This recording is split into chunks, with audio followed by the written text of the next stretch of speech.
আচ্ছা, আমরা দেখেন শুরু করি।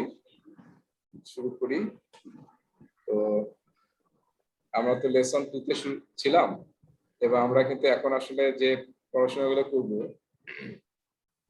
স্পেশালি লেসন 2 এবং লেসন 3। লেসন 2 তে আমরা কেউ ক্লাস মিস দেবো না। আসলে লেসন 2 টা মানে একদম প্রসেস ওরিয়েন্টেড এবং পিএমবকের সাথে কানেক্টেড আসলে, এবং একটার সাথে একটা লিঙ্ক। আমি একটা ক্লাস মিস বা একটু দেরি হলে কিন্তু ওটা সমস্যায় পড়বো। যারা লাস্ট ক্লাসটা দেখেন নাই, আমি মনে হয় আশা করছি সবাই দেখে নিয়েছেন ক্লাসটা। তো আমরা যে চ্যাপ্টারটাতে আছি, এটা মনে আছে কি চ্যাপ্টারে ছিলাম? প্ল্যান এন্ড ম্যানেজ স্কোপ, তাই না? প্ল্যান এন্ড ম্যানেজ স্কোপ চ্যাপ্টারে ছিলাম। এটা কিন্তু আমরা যে প্রথম ক্লাসের দিকে আলোচনা করছিলাম যে আমরা একটা প্রজেক্টে যখন আলোচনা করি তখন কিন্তু স্কোপ দিয়ে শুরু হয়, তাই না? স্কোপ, ওই যে 10 অ্যাসপেক্টস আমরা বলেছিলাম, 10 নলেজ এরিয়াস। তার মধ্যে প্রথমে হচ্ছে স্কোপ। স্কোপটা থেকে আমরা পাই হচ্ছে শিডিউল। তারপরে আমরা এখান থেকে আমরা বাজেট তৈরি করি, ঠিক আছে? তারপর আবার কোয়ালিটি। তো সবগুলো আসলে স্কোপের সাথে কানেক্টেড। স্কোপটা যদি আমাদের ঠিক মতো না হয়, তাহলে শিডিউলিংও ঠিক মতো হবে না, বাজেটিংও ঠিক মতো হবে না, আর কোয়ালিটি আর বাকি যত কিছু আছে সবকিছু কিন্তু উল্টাপাল্টা হয়ে যাবে। সো দ্যাটস ওয়াই স্কোপটা আমরা এখন পড়তেছি। এবং আমরা আয়রন ট্রায়াঙ্গেলটা যদি একটু মনে থাকে, যে আয়রন ট্রায়াঙ্গেলে বলছিলাম আমরা যে তিনটা, তাই না? তিনটা সাইডে তিনটা জিনিস থাকে। একটা হচ্ছে স্কোপ, টাইম বা শিডিউল, আর হচ্ছে বাজেট কিংবা কস্ট, আর মাঝখানে আমরা বলি কোয়ালিটি। সো স্কোপ যদি ঠিক না হয়, এটা কিন্তু অন্য একটা সাইডেও সেটা ইম্প্যাক্ট ফেলবে, এবং যে কোনো একটা সাইড চেঞ্জ হলে তার ইম্প্যাক্ট কিন্তু অন্য জায়গায় পড়বে। এবং যদি আমরা যদি স্কুইজ করে ফেলি, তাহলে কি হবে? কোয়ালিটিও কিন্তু এরিয়াটা কমে যাবে। সো এই স্কোপ চ্যাপ্টারটা ডাইরেক্টলি আসলে কানেক্টেড টু পিএমবকের 5 নম্বর চ্যাপ্টার, চ্যাপ্টার নম্বর 5, ঠিক আছে? চ্যাপ্টারটার নাম হচ্ছে প্রজেক্ট স্কোপ ম্যানেজমেন্ট। সো ওখানে কয়েকটা প্রসেস ছিল। তো সব প্রসেসগুলি আসলে আমরা এই টপিকের মধ্যে পড়তেছি, এবং আমরা লাস্ট ক্লাসে আসলে অলমোস্ট শেষ করেছিলাম হচ্ছে প্ল্যান স্কোপ ম্যানেজমেন্ট। এবং আমরা বলেছিলাম, একটা বোধহয় ফুটবল খেলার ভিডিও কখন আপনাদের দেখাইছিলাম, যে আসলে কোনো কিছু করার আগে পিএমআই এর অ্যাপ্রোচ হচ্ছে মানে at a minimum you should do some planning. আমরা যাতে কিছু প্ল্যানিং করি, তার আগে যাতে শুরু না করি। সো যখন স্কোপ বলা হয়েছে, তখন আপনারা এই টেবিলটা আমি দেখিয়েছিলাম, আমি একটু আবার একটু ওপেন করি টেবিলটা। এই টেবিলটা একটু দেখানোর দরকার আছে, আমাকে একটু সময় দেন।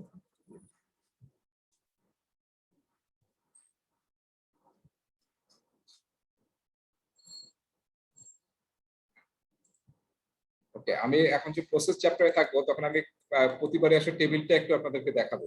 এই যে টেবিলটা আমি এখন শেয়ার করতেছি আপনাদের সাথে, শুরু থেকে যেটা নিয়ে আমরা আলোচনা করছি, এই যে এই টেবিলটা। সো আমরা লেসন 2 তে যতগুলো টপিক করবো সবগুলো আসলে এই টেবিলের সাথে কানেক্টেড আছে, যেহেতু এই টেবিলটা পিএমবকের। সো আমরা আসলে এই জায়গাটাতে আসছি, স্কোপ ম্যানেজমেন্ট। এবং এখানে টোটাল 5.1 থেকে 5.6 6টা প্রসেস আছে। তার মধ্যে আসলে এই 4টা হচ্ছে প্ল্যানিং রিলেটেড, ঠিক আছে? স্কোপ কি সেটা আমাদেরকে ডিফাইন করতে হবে, এটা হচ্ছে আমাদের টার্গেট। আর তারপরে আমরা কি করব? থ্রু আউট দ্য প্রজেক্ট আমরা দেখবো, কন্ট্রোল করবো স্কোপ, যাতে আননেসেসারি রিকোয়ারমেন্ট না বাড়ে। হ্যাঁ, সেটা আমরা স্কোপটাকে কন্ট্রোল করবো, যেটা আমরা প্ল্যান করেছি সেটা আমরা কন্ট্রোল করবো। আর ভ্যালিডেট মানে যখন স্কোপটা ডেলিভারি রেডি হবে, তখন আমরা ভ্যালিডেট করবো যে ইয়েস, যেটা আমরা প্ল্যানে করেছিলাম, যেটা আমাদের স্কোপ, এটা আমাদের বাউন্ডারি, সেই অনুযায়ী আমরা ডেলিভারি দিতে পেরেছি কিনা কাস্টমারকে, সেটা হচ্ছে ভ্যালিডেট স্কোপ, ঠিক আছে? সেই দুইটা আসলে মনিটরিং এন্ড কন্ট্রোলের প্রসেস, এবং আপনার through out the life cycle of the project আমরা এটা করতে থাকবো, ভ্যালিডেট এন্ড কন্ট্রোল। আর এই যে এখানে 5.1 থেকে 5.4 দেখছি আমরা, সবাই শুনতে পাচ্ছি তো না? 5.1 থেকে 5.4 সবাই দেখতে পাচ্ছি? হ্যাঁ ভাই। আচ্ছা, এখানে দেখেন, এই যে আমরা এখন টপিকটা পড়তেছি, এটা আসলে এই 4টা টপিক নিয়ে ডিটেইল, 4টা প্রসেস নিয়ে। প্রথম কি করতে হবে? স্কোপ ম্যানেজমেন্ট প্ল্যান তৈরি করতে হবে। এটার মানে কি? প্রতিটা নলেজ এরিয়া দেখবেন যে প্ল্যান দিয়ে শুরু হয়েছে। আমি এটা আগেও বলেছিলাম, আবার একটু রিপিট করছি। প্ল্যান স্কোপ ম্যানেজমেন্ট মানে হচ্ছে যে আমি কিভাবে রিকোয়ারমেন্ট কালেক্ট করব, কিভাবে স্কোপ ডিফাইন করব, কিভাবে স্কোপটাকে ভেঙে ম্যানেজেবল কম্পোনেন্ট তৈরি করব, সেটাকে বলা হচ্ছে ওয়ার্ক ব্রেকডাউন স্ট্রাকচার। হ্যাঁ, এবং তারপরে কিভাবে through out the life cycle of the project scope control করবো এবং স্কোপ ভ্যালিডেট করবো, এই পুরাটা প্ল্যানিং করতে হবে যখন আমি স্কোপের কাজ শুরু করব। ঠিক আছে, এটা করার পরে যে ডকুমেন্টে আমরা এটাকে রাখি, যে ডকুমেন্টটা তৈরি করি এখান থেকে, সেই ডকুমেন্টের নাম হচ্ছে স্কোপ ম্যানেজমেন্ট প্ল্যান। ঠিক আছে, এট দ্য সেম টাইম আমরা আরেকটা ডকুমেন্ট তৈরি করি, সেটার নাম হচ্ছে রিকোয়ারমেন্টস ম্যানেজমেন্ট প্ল্যান। ঠিক আছে, তার মানে হচ্ছে আমি এই যে কালেক্ট রিকোয়ারমেন্টস কিভাবে করব এবং through out the life cycle of project কিভাবে রিকোয়ারমেন্টটাকে আমি ট্রেস করব, ট্র্যাকিং করব, তারপর যদি রিকোয়ারমেন্ট নিয়ে কোনো কনফিউশন হয় তাহলে কার কাছে যাব বা কোন ডকুমেন্টে আমরা দেখব, এই সব কিছুই থাকবে হচ্ছে রিকোয়ারমেন্ট ম্যানেজমেন্ট প্ল্যান। সো এই দুইটা প্ল্যানিং আসলে একসাথে তৈরি করা হয় যখন আমরা স্কোপ ম্যানেজমেন্ট প্ল্যান করতেছি। সো স্কোপ আর রিকোয়ারমেন্ট কিন্তু দুইটা আলাদা জিনিস, তাই না? রিকোয়ারমেন্ট আর স্কোপ দুইটা কিন্তু আলাদা জিনিস। কাস্টমার কি চাচ্ছে, কি কি চায়, সেটা হচ্ছে রিকোয়ারমেন্ট, এবং এই রিকোয়ারমেন্টটাকে কিন্তু আমরা দুই ভাগে ভাগ করছিলাম। একটা হচ্ছে প্রজেক্ট রিকোয়ারমেন্টস, কাস্টমারের কবে প্রজেক্ট ডেলিভারি দিতে হবে, মাইলস্টোনস কি, কি কি ডকুমেন্টেশন হবে, কি কি রিপোর্ট হবে, প্রজেক্ট রিলেটেড যে রিকোয়ারমেন্ট সেটা হচ্ছে প্রজেক্ট রিকোয়ারমেন্টস। আর একটা হচ্ছে প্রোডাক্ট রিকোয়ারমেন্টস। প্রোডাক্ট রিকোয়ারমেন্টস মানে কাস্টমার কি চায় এই প্রোডাক্ট থেকে, কি ফিচার কি ফাংশনালিটি চায়, কি কাজ করতে চায়, কি বিহেভিয়ার চায়, এই এটা ইউজ করে সেটা হচ্ছে প্রোডাক্ট রিকোয়ারমেন্টস। আর তার করসপেন্ডিং কিন্তু আছে প্রজেক্ট স্কোপ।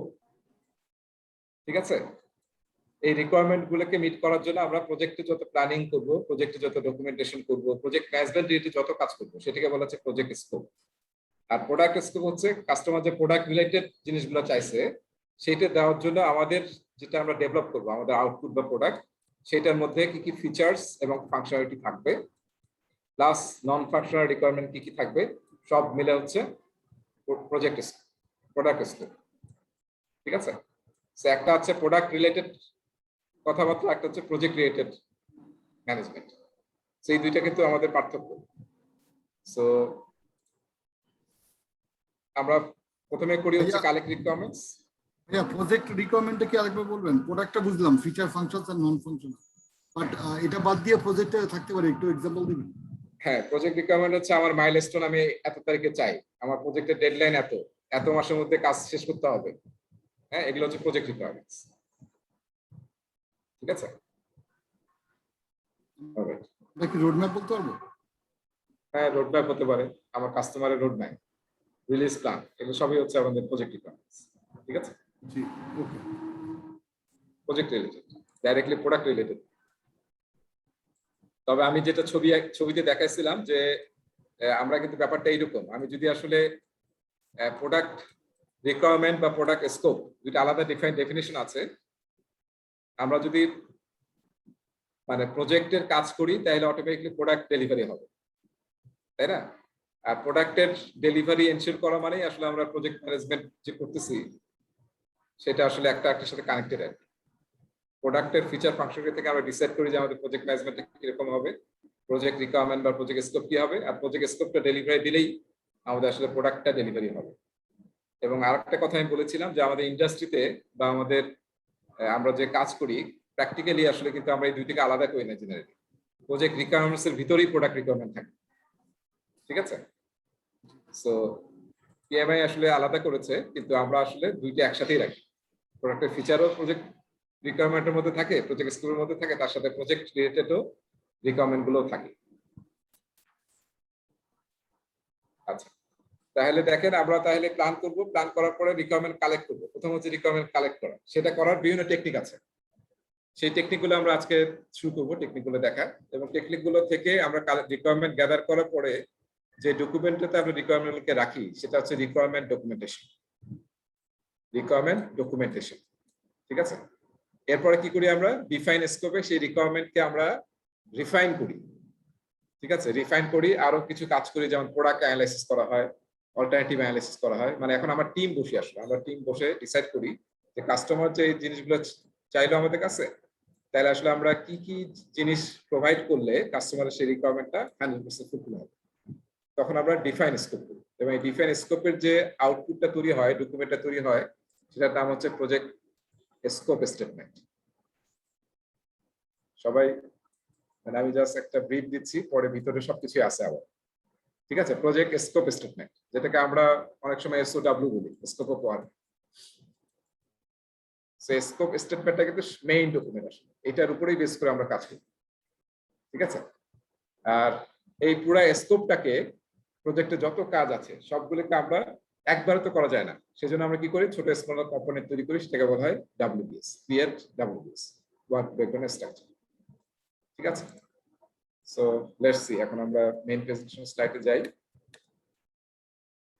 আমরা গত ক্লাসে এইসব দেখেছিলাম যে ওপিএ, অর্গানাইজেশনাল প্রসেস অ্যাসেট, তারপরে হচ্ছে ইএফ, এসব নিয়ে আমরা দেখেছিলাম। এটা নিয়ে আমি এমনিও কথা বলছি, তাই না? তো সেটা এখানে আছে আর কি, দুইটার মধ্যে পার্থক্য কি, ইন্টারনাল, ইএফ হচ্ছে ইন্টারনাল আর একটা হচ্ছে এক্সটার্নাল, মনে আছে না? এগুলো নিয়ে অনেকবারই কথা হয়েছে। তো যখনই প্রজেক্টের কোনো কাজ করব আমরা, তখন আসলে ওপিএ এবং ইএফ দুইটাকে অবশ্যই কনসিডারেশনের মধ্যে নিয়ে আসতে হবে। ঠিক আছে, এটা বাদ দিয়ে কোনো প্রজেক্টে কোনো কাজ করা ঠিক হবে। আমরা এখন এখান থেকে শুরু করবো। আমরা এখন যে টপিকটা শুরু করছি এটা আসলে কালেক্ট রিকোয়ারমেন্টস। আমরা কিভাবে রিকোয়ারমেন্ট কালেক্ট করবো আমাদের প্রজেক্টের জন্য, প্রাইমারি, এটা একটা বেসিক কাজ। সো তাহলে আমরা কোন প্রসেসে আছি? কালেক্ট রিকোয়ারমেন্ট প্রসেসে আছি। তাহলে 1 নম্বর টেকনিক বলতেছে যে আমরা কিভাবে কালেক্ট রিকোয়ারমেন্ট করতে পারি। সবচেয়ে সিম্পলেস্ট টেকনিক যেটা আমরা সবাই ইউজ করি সেটা হচ্ছে ডকুমেন্ট অ্যানালাইসিস। কাস্টমার যে সমস্ত এক্সিস্টিং ডকুমেন্ট আছে সেই ডকুমেন্টগুলো আমরা কি করি, কালেক্ট করে ওগুলো স্টাডি করি, এক্সপ্লোর করি, সেটাকে বলা হচ্ছে ডকুমেন্ট অ্যানালাইসিস। এবং যদি আপনি ভেন্ডর হয়ে থাকে তাহলে আপনার কন্ট্যাক্টে কিন্তু সবকিছু বলা আছে। কন্ট্যাক্ট কি জিনিস, মানে one kind of document. So কন্ট্যাক্টটা কিন্তু আমরা একদম end to end, line by line করি, যারা কাজ করছেন প্রজেক্টে একদম প্র্যাকটিক্যালি, কারণ কন্ট্যাক্টের প্রতিটা ওয়ার্ড এবং প্রতিটা সেন্টেন্স আসলে ইম্পর্টেন্ট প্রজেক্টের জন্য। সো ডকুমেন্ট অ্যানালাইসিস করে এরকম যত রিলেটেড ডকুমেন্ট আছে you have to collect, you have to explore, you have to analyse, and then you have to get the requirements from the document. ঠিক আছে, সো যারাই প্রজেক্ট করে থাকছেন আমার মনে হয় এরকম বিশাল ডকুমেন্ট আমরা কালেক্ট করি জেনারেলি কাস্টমারের কাছ থেকে।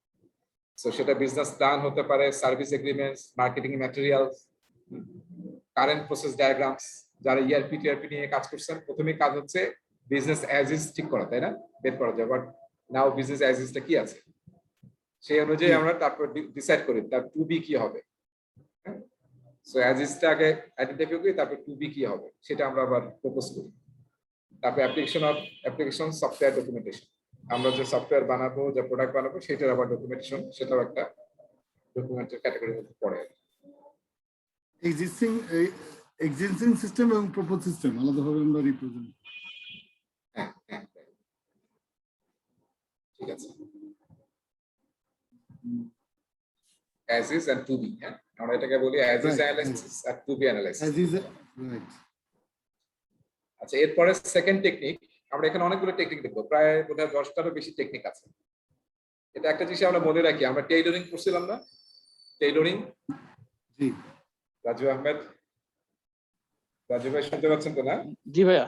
হ্যাঁ, টেইলরিং যে আমরা করেছিলাম যে আমরা আসলে টেইলর করতে হবে। সো টেইলর কিন্তু এই যে আমরা টুলস টেকনিক দেখতেছি, সব টুল টেকনিক কিন্তু ম্যান্ডেটরি না যে আমার প্রতিটা প্রজেক্টে সব টুল আমরা ইউজ করবো, এটা ম্যান্ডেটরি। আমরা শিখতেছি যে অ্যাভেলেবল কি কি টুলস টেকনিক আছে, যখন যেখানে যেটা অ্যাপ্রোপ্রিয়েট মনে হবে যে প্রজেক্টে যে সিচুয়েশনে সেটা আপনি ইউজ করবেন। ঠিক আছে, সো অ্যানাদার টেকনিক হচ্ছে ফোকাস গ্রুপস। এটা আসলে আমরা অনেক ইউজ করি, সাবজেক্ট ম্যাটার এক্সপার্টদের নিয়ে আমরা একটা মিটিং করি, ওয়ার্কশপ টাইপ করি, করে আমরা রিকোয়ারমেন্ট গ্যাদার করার চেষ্টা করি। বেশ বড় সড় মিটিং হয়, হ্যাঁ সবাই এখানে প্রেজেন্ট থাকে, কার রিকোয়ারমেন্ট কি, কার এক্সপেকটেশন কি। তো এটা একজন মডারেটর থাকে যিনি মডারেট করেন, ফ্যাসিলিটেট করেন, আর আমরা আসলে সাবজেক্ট ম্যাটার এক্সপার্টদের নিয়ে আসি। যে আজকে যদি ধরেন একটা ইআরপির মধ্যে আজকে আমরা এইচআর নিয়ে কথা বলবো, তাহলে আমি কি করতেছি, এইচআর এর লোকজনকে নিয়ে আসছি সেই ফোকাস গ্রুপ মিটিং নিয়ে, তাদের কাছ থেকে আমি শুনতেছি তারা কি চায়, তাদের এক্সিস্টিং সিস্টেম কি, এক্সিস্টিং পেইন পয়েন্ট কি, এবং কিভাবে আমরা সেই পেইন পয়েন্টটাকে সলভ করতে পারি। সেটা হচ্ছে ফোকাস গ্রুপস। ঠিক আছে, সো এইভাবে আমরা রিকোয়ারমেন্ট কালেক্ট করতে পারি একটা। সেকেন্ড হচ্ছে কোশ্চেনিয়ার, থার্ড হচ্ছে কোশ্চেনিয়ার এন্ড সার্ভে। এটা আমরা অনেক ইউজ করি, কোশ্চেনিয়ার বাইরে নিয়ে যাই কাস্টমারের কাছে, তাই না? তারপর কোশ্চেনিয়ার দেখে প্রশ্ন করি যে এটা এখন কিভাবে হচ্ছে, এখন কি আছে, কয়টা হার্ডওয়্যার আছে, হ্যাঁ আপনার এখন এক্সিস্টিং যদি ইন্টিগ্রেশন লাগে সফটওয়্যারে তাহলে কি কি রানিং সফটওয়্যার আছে। সেই যে আমরা বিভিন্ন কোশ্চেনিয়ার করি, সেটা হচ্ছে কোশ্চেনিয়ার। আবার অনেক সময় আমরা রিকোয়ারমেন্ট কালেকশন করার জন্য সার্ভে করি। হ্যাঁ, সার্ভে কোথায় করি, একটু একটা জিনিস আপনাদের বুঝতে হবে, সেটা হচ্ছে যে সব টুল কিন্তু সব জায়গায় অ্যাপ্রোপ্রিয়েট না। এটা ইম্পর্টেন্ট। হ্যাঁ সার্ভে সেটা ম্যাথ বোঝাটাই লেভেলে। হ্যাঁ, যখন আসলে কাস্টমার বা স্টেক হোল্ডার অনেক বেশি, যাদের কাছ থেকে রিকোয়ারমেন্ট কালেক্ট করতে হবে, তখন আসলে বেটার হচ্ছে সার্ভেতে যাও। ঠিক আছে? সো গভর্নমেন্ট দেখবেন, গভর্নমেন্ট বা বড় বড় এনজিও যখন কাজ করে, ইউএন এর কোনো কাজ হয়, দেখবেন সার্ভে করে। সার্ভের সাথে আমরা সবাই পরিচিত, এবং আপনাদের অনলাইন তো খালি সার্ভে হয়, তাই না? ইউটিউবে ভিডিও দেখবেন, হঠাৎ করে দেখবেন যে ইউটিউবে কিন্তু সার্ভে করে, খেয়াল করছেন? কার এক্সপিরিয়েন্স হ্যাঁ, আছে? জি জি। ইউটিউব কিন্তু ছোট ছোট সার্ভে করে, খুবই ছোট। সো হয়তো আপনি খেয়াল করেন, দেখবেন যে হঠাৎ করে প্রুন করে, জাস্ট আপনি তার কাছে একটা ইনপুট দিবেন আর কি। তারপরে গুগল বা মাঝে মাঝে জিমেইল থেকেও মাঝে মাঝে মেইল আসে, সেখানে দেখবেন যে জাস্ট যে ইয়া দেওয়া থাকে, তাই না? ফেস থাকে, আপনি কি হ্যাপি নাকি আনহ্যাপি, হেল্পফুল নাকি হেল্পফুল না, জাস্ট একটা বাটনে ক্লিক করবে, সে কিন্তু একটা সার্ভে পেয়ে যাবে। সো এগুলো কিন্তু খুবই ইম্পর্টেন্ট তাদের জন্য ইনপুটস। এখানে সার্ভেটা ফিডব্যাক আর সার্ভে কি একই হয়ে যাচ্ছে না এখানে? না, এটা তো আমরা একটা ফিডব্যাক দিচ্ছি, are you satisfied using this product, এই ধরনের কোশ্চেন হ্যাঁ, গুলো তো আসে। এটা কি সার্ভের মধ্যে পড়বে না ফিডব্যাকের মধ্যে পড়বে? সার্ভে তো আপনি আরো, সার্ভেটা আর একটু আসলে মানে কি বলে, আরো ফর্মাল ডিটেলস, আর কি, ফর্মাল আরো ডিটেলস। ডিটেলস, এবং এটা আসলে গবেষণা করে তৈরি করা হয় সার্ভে। জি জি যারা যে কনসেপ্ট একটা সার্ভে তৈরি করে, সাবজেক্ট কোশ্চেনিয়ার, তারা কিন্তু জি। আসলে ভালো ধরনের পেজ লোকজন আর কি, এবং রিসার্চ করে করে প্রশ্নটা বানায়, এমনি প্রশ্ন বানানো হয়। তাহলে আমরা কি বুঝলাম, যে আমাদের আসলে দেখতে হবে, জানতে হবে টুলটা কি বুঝায়। কোশ্চেনিয়ার তো মানে বুঝতেছি কোশ্চেন করা, আর সার্ভে মানে হচ্ছে একটু আরো ফর্মালাইজ করে একদম সেট কোশ্চেনের উপর আমরা সার্ভে করি। তো বুঝতে হবে যে যেখানে আসলে ম্যাসিভ আমরা ইয়াতে যাচ্ছি, যেখানে আসলে 1-to-1 করা খুব টাফ, তখন হয়তো আমরা অনলাইনে বা মোবাইল অ্যাপ দিয়ে আমরা সার্ভে করি। ঠিক আছে? আবার এখানে আবার আবার একটু এক্সপ্লেনেশন আছে আর কি। তারপরে বেঞ্চমার্কিং। বেঞ্চমার্কিংটা আরো কয়েকটা জায়গায় আমরা দেখবো। বেঞ্চমার্কিং মানে কি?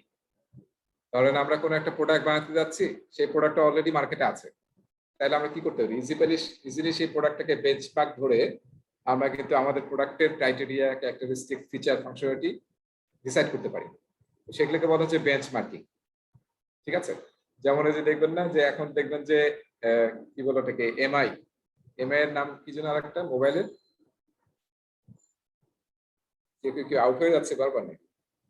শাওমি। হ্যাঁ, শাওমি। দেখবেন না এখন সবাই, ওই যে সবাই দেখেই মনে হচ্ছে যে এটা বোধহয় কি আইফোন, তাই না? সবাই এখন সব মোবাইলেরই আইফোনের টাইপ আসলে ইয়ে আছে আর কি, কি বলে ওটাকে, ইন্টারফেস আছে, বা লুক অ্যান্ড ফিলটা মনে হচ্ছে আপনি আপনি আইফোন ইউজ করতেছেন। সো তার মানে কি, একটা বেঞ্চমার্ক ধরে আমরা চাচ্ছি যে এরকম একটা প্রোডাক্ট আমরা বানাবো। তারপরে ল্যাপটপ গুলো দেখেন, আগে কিন্তু ম্যাকের ল্যাপটপ ছিল মানে অসাধারণ ল্যাপটপ, তাই না? একদম স্লিম ইয়া। এখন দেখবেন যে সব ডেল বলেন, এইচপি বলেন, সবারই একদম সেম টাইপ কিন্তু ল্যাপটপ আছে। আপনারা আসলে বুঝতে সমস্যা হবে যে আসলে কোনটা ম্যাকের আর কোনটা হচ্ছে ডেলের। ভাই আমরা যখন মানে অ্যাজ এ সিভিল ইঞ্জিনিয়ার হিসেবে সিভিল ইঞ্জিনিয়ার সার্ভে করি কোনো ল্যান্ড বা কোনো এরিয়া, তখন একটা পয়েন্ট আমরা ধরে নেই প্রথমে, সেটারে বলে বেঞ্চমার্ক। হ্যাঁ, ওইটার রেসপেক্টে বাকি পয়েন্ট গুলা কতটা উঁচু কতটা নিচু মানে কম্পেয়ার করি বাকি পয়েন্ট গুলো। হ্যাঁ, তো এইটা একটা এক্সাম্পল হইতে পারে যে এই পয়েন্টটা বেঞ্চমার্ক, এটার কম্পারিজনে বাকি এরিয়া কোথায় কতটুকু উঁচু আছে, কোথায় কতটুকু নিচু আছে, সেটাই আমরা দেখি এই সার্ভে করার সময়। হ্যাঁ, বেঞ্চমার্ক শব্দটা তো আসলে মানে বিভিন্ন জায়গায় বিভিন্ন ইউজ হয়। এখানে আমাদের এখানে যেটা আমরা রিকোয়ারমেন্ট কালেক্ট করতেছি, এখানে বেঞ্চমার্কটা মানে হচ্ছে যে এক্সিস্টিং কোনো কিছু থেকে, বেস্ট প্র্যাকটিস বা কিছু থেকে আমরা আসলে আমাদের প্রোডাক্টের জন্য আমরা বের করতেছি আমাদের ফিচার্স, ফাংশনালিটিস, প্রসেস। ঠিক আছে, ওকে। বেঞ্চমার্কে তো আসলে মেইনলি একটা জিনিস, একটা মোর একটা স্ট্যান্ডার্ড, বেস্ট প্র্যাকটিস। হ্যাঁ, এটা থেকে আসলে আমরা নিজেরা নেওয়ার চেষ্টা করতেছি, বেস্ট প্র্যাকটিস এবং বেঞ্চমার্ক স্ট্যান্ডার্ড থেকে। ইন্টারভিউ, এটা মনে হয় সবচেয়ে কমন টুল, তাই না? কমন টেকনিক ইন্টারভিউ করা। আমরা যখন কাস্টমারের কাছ থেকে রিকোয়ারমেন্ট কালেক্ট করি, কি করি আমরা?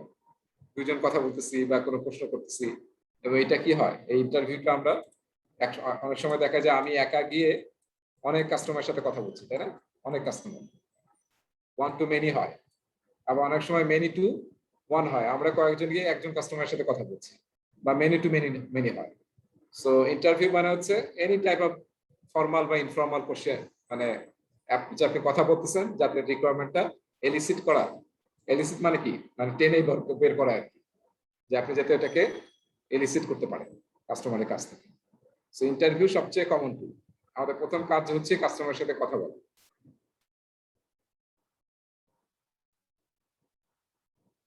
আচ্ছা, নেক্সট দেখেন আমরা টুল দেখছি হচ্ছে এরপরে দেখেন রিকোয়ারমেন্ট কালেক্ট করতে গিয়ে আমরা অনেক সময় একটা প্রবলেমে পড়ি, সেটা হচ্ছে যে আসলে দেখা যায় কাস্টমারের মধ্যেই বা যাদের কাছ থেকে রিকোয়ারমেন্ট কালেক্ট করছি তাদের মধ্যেই দেখা যেতে পারে যে মানে কনফ্লিক্ট আছে। হ্যাঁ, কেউ বলতেছে আমি এটা চাই, কেউ বলতেছে ওইটা চাই, কেউ বলতেছে এটা চাই। তো এরকম যদি কোনো সিচুয়েশন হয় যেখানে আমাদের আসলে ডিসিশন মেক করা দরকার যে কোনটার দিকে যাবো আমরা, তখন আমরা টেকনিক ইউজ করতে পারি ভোটিং, তাই না? ভোট নিতে পারি। এটা আমরা অ্যাজেলও দেখেছি, তাই না? ভোটিং করার টেকনিক মনে আছে, ডট ভোটিং, 100 পয়েন্ট, তারপরে ফিস্ট অফ 5, এগুলো সব কিন্তু ভোটিং টেকনিক। আমরা এখানে একটু প্রেডিক্টিভ টাইপের ভোটিং নিয়ে আলোচনা করব, যেটা আসলে পিএমবক অনেক আগে থেকে ছিল, ঠিক আছে? সো সেটা কি আমরা দেখবো, ইন্টারেস্টিং কয়েকটা টেকনিক আছে ভোটিং এ, পিএমবক অনেক আগে থেকে ইউজ করতে বলছে। আর এর বাইরে আমরা কি করতে পারি, অটোক্রেটিক ডিসিশন মেক, এটাও একটা টেকনিক, তাই না? ভোটিং টেকনিক, যে আমি হচ্ছে সিইও, আমি হচ্ছে সচিব, আমি এটা চাইছি, তাহলে এখানে কি আর ইয়া করা যাবে? তো কোনো যদি ডিসিশনে ইয়া হয়, তাহলে যদি এখন সচিব স্যার বলে যে এটাই করতে হবে, তাহলে that is one man army. হ্যাঁ, রাইট। সো এটা হচ্ছে অটোক্রেটিক ডিসিশন মেকিং। সো তারপরে আরেকটা ডিসিশন মেকিং টেকনিক আছে, আমি এইটার কয়েকটা ক্যাটাগরি আছে, সেটা নেক্সট স্লাইডে যাচ্ছি। এটা আরেকটা টেকনিক, হ্যাঁ, মাল্টি ক্রাইটেরিয়া ডিসিশন অ্যানালাইসিস। এই শব্দটা অনেকবার দেখবেন। মাল্টি ক্রাইটেরিয়া ডিসিশন অ্যানালাইসিস মানে কি, আমাদের যারা আমরা চাকরিতে জয়েন করছি, মনে আছে চাকরিতে কিভাবে জয়েন করছি আমরা, যে আমাদের হয়তো কোনো একটা রিটেন টেস্ট হচ্ছে, তাই না? রিটেন টেস্ট হচ্ছে, রিটেন টেস্টের মধ্যে আমরা মার্কস পাইছি, তারপরে কি হচ্ছে একটা ইন্টারভিউ হচ্ছে। এই ইন্টারভিউ একাধিকবারও হতে পারে, তাই না? সেই ইন্টারভিউ এর মধ্যে কি হয়, একটা হচ্ছে টেকনিক্যাল কোশ্চেন হয়, বা যে সাবজেক্ট আপনি পরীক্ষা দিচ্ছেন, যে এখানে গিয়ে আছে না ফারহানা এইচআর এর, তো সেটা নেওয়া হয়, তারপর তার অ্যাটিটিউড দেখা হয়, তাই না? একটা হচ্ছে যার ফাংশনাল নলেজ আছে কিনা, তার অ্যাটিটিউড ঠিক আছে কিনা, এই সমস্ত জিনিস কিন্তু দেখা হয়, প্রতিটা মার্কস থাকে কিন্তু। তারপরে আমরা ফাইনালাইজ করি, তারপর আবার মেডিকেল হয়, তারপরে আমরা তার অ্যাপয়েন্টমেন্ট দেই বা কনফার্মেশন করি। তাহলে এই যে বিভিন্ন ক্রাইটেরিয়ার উপর আমরা যে পরীক্ষা নিচ্ছি, এটিকে বলা হয় মাল্টি ক্রাইটেরিয়া ডিসিশন অ্যানালাইসিস। লোকটা আমাদের জন্য অ্যাপ্রোপ্রিয়েট কিনা সেটা আসলে আমরা বিভিন্ন ক্রাইটেরিয়ায় বিভিন্ন বইতে পরীক্ষা নিরীক্ষা করে আমরা নিচ্ছি। তো সেটা হচ্ছে মাল্টি ক্রাইটেরিয়া। এগুলো সবাই মাল্টি ক্রাইটেরিয়া না, মাল্টি ক্রাইটেরিয়া। আমরা যখন ভেন্ডর সিলেক্ট করি, এই সেম জিনিসটা কিন্তু আরো অনেক জায়গায় ইউজ হবে। ভেন্ডর সিলেক্ট করি তখন কিসের উপর সিলেক্ট করি, খালি নাম শুনে সিলেক্ট করি না বিভিন্ন ক্রাইটেরিয়া? মাল্টি ক্রাইটেরিয়া অ্যানালাইসিস করে, ভেন্ডর অ্যানালাইসিস অ্যাসেসমেন্ট করে। হ্যাঁ, রাইট। যেমন ফর এক্সাম্পল থাকে যে তার কত বছরের এক্সপেরিয়েন্স আছে, তার ফাইন্যান্সিয়াল স্ট্রেংথ কিরকম, এই ধরনের প্রজেক্ট যদি 5টা কিউসি করছে বেস না কয়টা করি করেছে। তখন সেখানে আমরা কি হলে, যদি কিউসি বেস করি তখন সেটা কোয়ালিটি এবং কস্ট, এটা দুটোকে আমরা কম্পেয়ার করি, এরকম আর কি। রাইট। সো এটা হচ্ছে মাল্টি ক্রাইটেরিয়া ডিসিশন অ্যানালাইসিস। এটা আপনার সব জায়গায় ইউজ হয়, স্কুলের পরীক্ষা থেকে শুরু করে অল আর actually multi criteria decision analysis. So এটা একটা ব্রড টার্ম, বিভিন্ন জায়গায় এটা আমরা ইউজ করতে পারি। আচ্ছা, এখন আসেন ভোটিং, যেটা আমরা বললাম যে পিএমবক এ ভোটিং নিয়ে কয়েকটা ভাগ করা আছে, সেটা হচ্ছে এটা। পরীক্ষায় এখান থেকে একটা প্রশ্ন আসবে, হ্যাঁ, এই স্লাইডটা থেকে। সো প্রথম এই তিনটা হচ্ছে আমাদের প্রেডিক্টিভ প্রজেক্ট ম্যানেজমেন্টে পিএমএ অনেক আগে থেকে পিএমবক কে মেনশন করেছে। সো একটা ভোটিং টেকনিক হচ্ছে, সেটা হচ্ছে যে আমরা যদি এরকম হয় যে সবারই ভোট পাই একই দিকে, হ্যাঁ ভোট বা না ভোট, যেমন 100% লোকজন বললো যে ঠিক আছে আমরা এটাই চাচ্ছি, ঠিক আছে, আমাদের প্রেসিডেন্ট হবে অমুক ব্যক্তি, যিনি সবচেয়ে কৌতুক বলতে পারেন নাকি, আব্দুল হামিদ। তো সবাই এগ্রি করলো যে 100% এগ্রি যে উনি প্রেসিডেন্ট হবেন, হ্যাঁ, কোনো ডেফার নাই, তাহলে সেটা হচ্ছে ইউনানিমিটি, ঠিক আছে। তার মানে হচ্ছে বাংলা কি, এটা সর্বসম্মতিক্রমে, এটা বাংলা হচ্ছে সর্বসম্মতিক্রমে।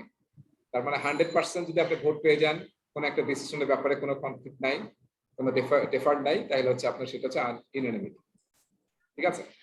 এখন সবসময় তো এটা হবে না, দ্যাট উইল নট হ্যাপেন, তাই না? তখন আমরা কোথায় যাব? মেজরিটি। আমরা দেখবো যে মানে 50% বেশি ভোট কার এগেনস্টে আছে বা কোন ব্যাপারে আছে, সেটা হচ্ছে মেজরিটি। তাহলে আমরা সেটা ডিসাইড করব। ঠিক আছে? সো মেজরিটি হচ্ছে গ্রেটার দেন 50% যেদিকে ভোট পাবে সেটা আমরা যদি সিলেক্ট করি তাহলে সেই টেকনিকটাকে বলা হচ্ছে মেজরিটি। আর পোলারিটি মানে কি? যেখানে আসলে আমার এটাও হচ্ছে না, 100% হচ্ছে না, গ্রেটার দেন 50% হচ্ছে না, মানে আরো ভাগ হয়ে গেছে। কোন একটা ব্যাপারে ভোট পাইছেন 40%, কোনটাতে 30, কোনটাতে 20, আবার কোনটা 10।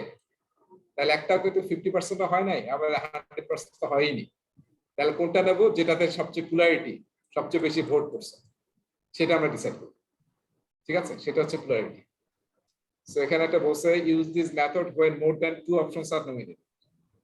দুইটা অপশন যদি থাকে, যে কাঁঠাল না, যে আমরা বলছিলাম না কাঁঠাল না আম, তাহলে যদি আমরা ভোট নেই তাহলে দেখা যাবে কাঁঠালটা হয়তো সবচেয়ে বেশি মার্কস, আমটা বেশি মার্কস পাচ্ছে, আর কাঁঠালটা তো সেকেন্ড মার্কস পাচ্ছে। সো এটা হচ্ছে পোলারিটি, যেখানে আসলে এই দুটার একটাও অ্যাপ্রোপ্রিয়েট না, তখন উই ক্যান ইউজ পোলারিটি। মানে আমরা কি একটু বলতে পারি যেটা আর যদি as সিঙ্গেল, ভাইয়া সরি ইন্টারাপ্ট করলাম, মানে আমি এখানে যদি অ্যালাইন করতে চাই তাহলে unanimity this is a single point, majority হচ্ছে যে দুটোর মধ্যে কোনটা বেশি পেলো, আর যদি মোর দ্যান 2 হয় তাহলে আমরা পোলারিটি যাব। এটা আসলে এর আগে কখনো আমি দেখি নাই যে এইভাবে আছে। এটা যে কোনো একটা ব্যাপারও হতে পারে। হ্যাঁ, একজনের ব্যাপারে এটা তো আমরা ইউজ করতে পারি। যে আমরা প্রেসিডেন্ট চাচ্ছি, সবাই ভোট দিল একজনেরই, 100% ভোট পেয়ে গেল। 100 জন ছিল, 100 জনের ভোট দিচ্ছে একজন। না মানে আবার মেজরিটি,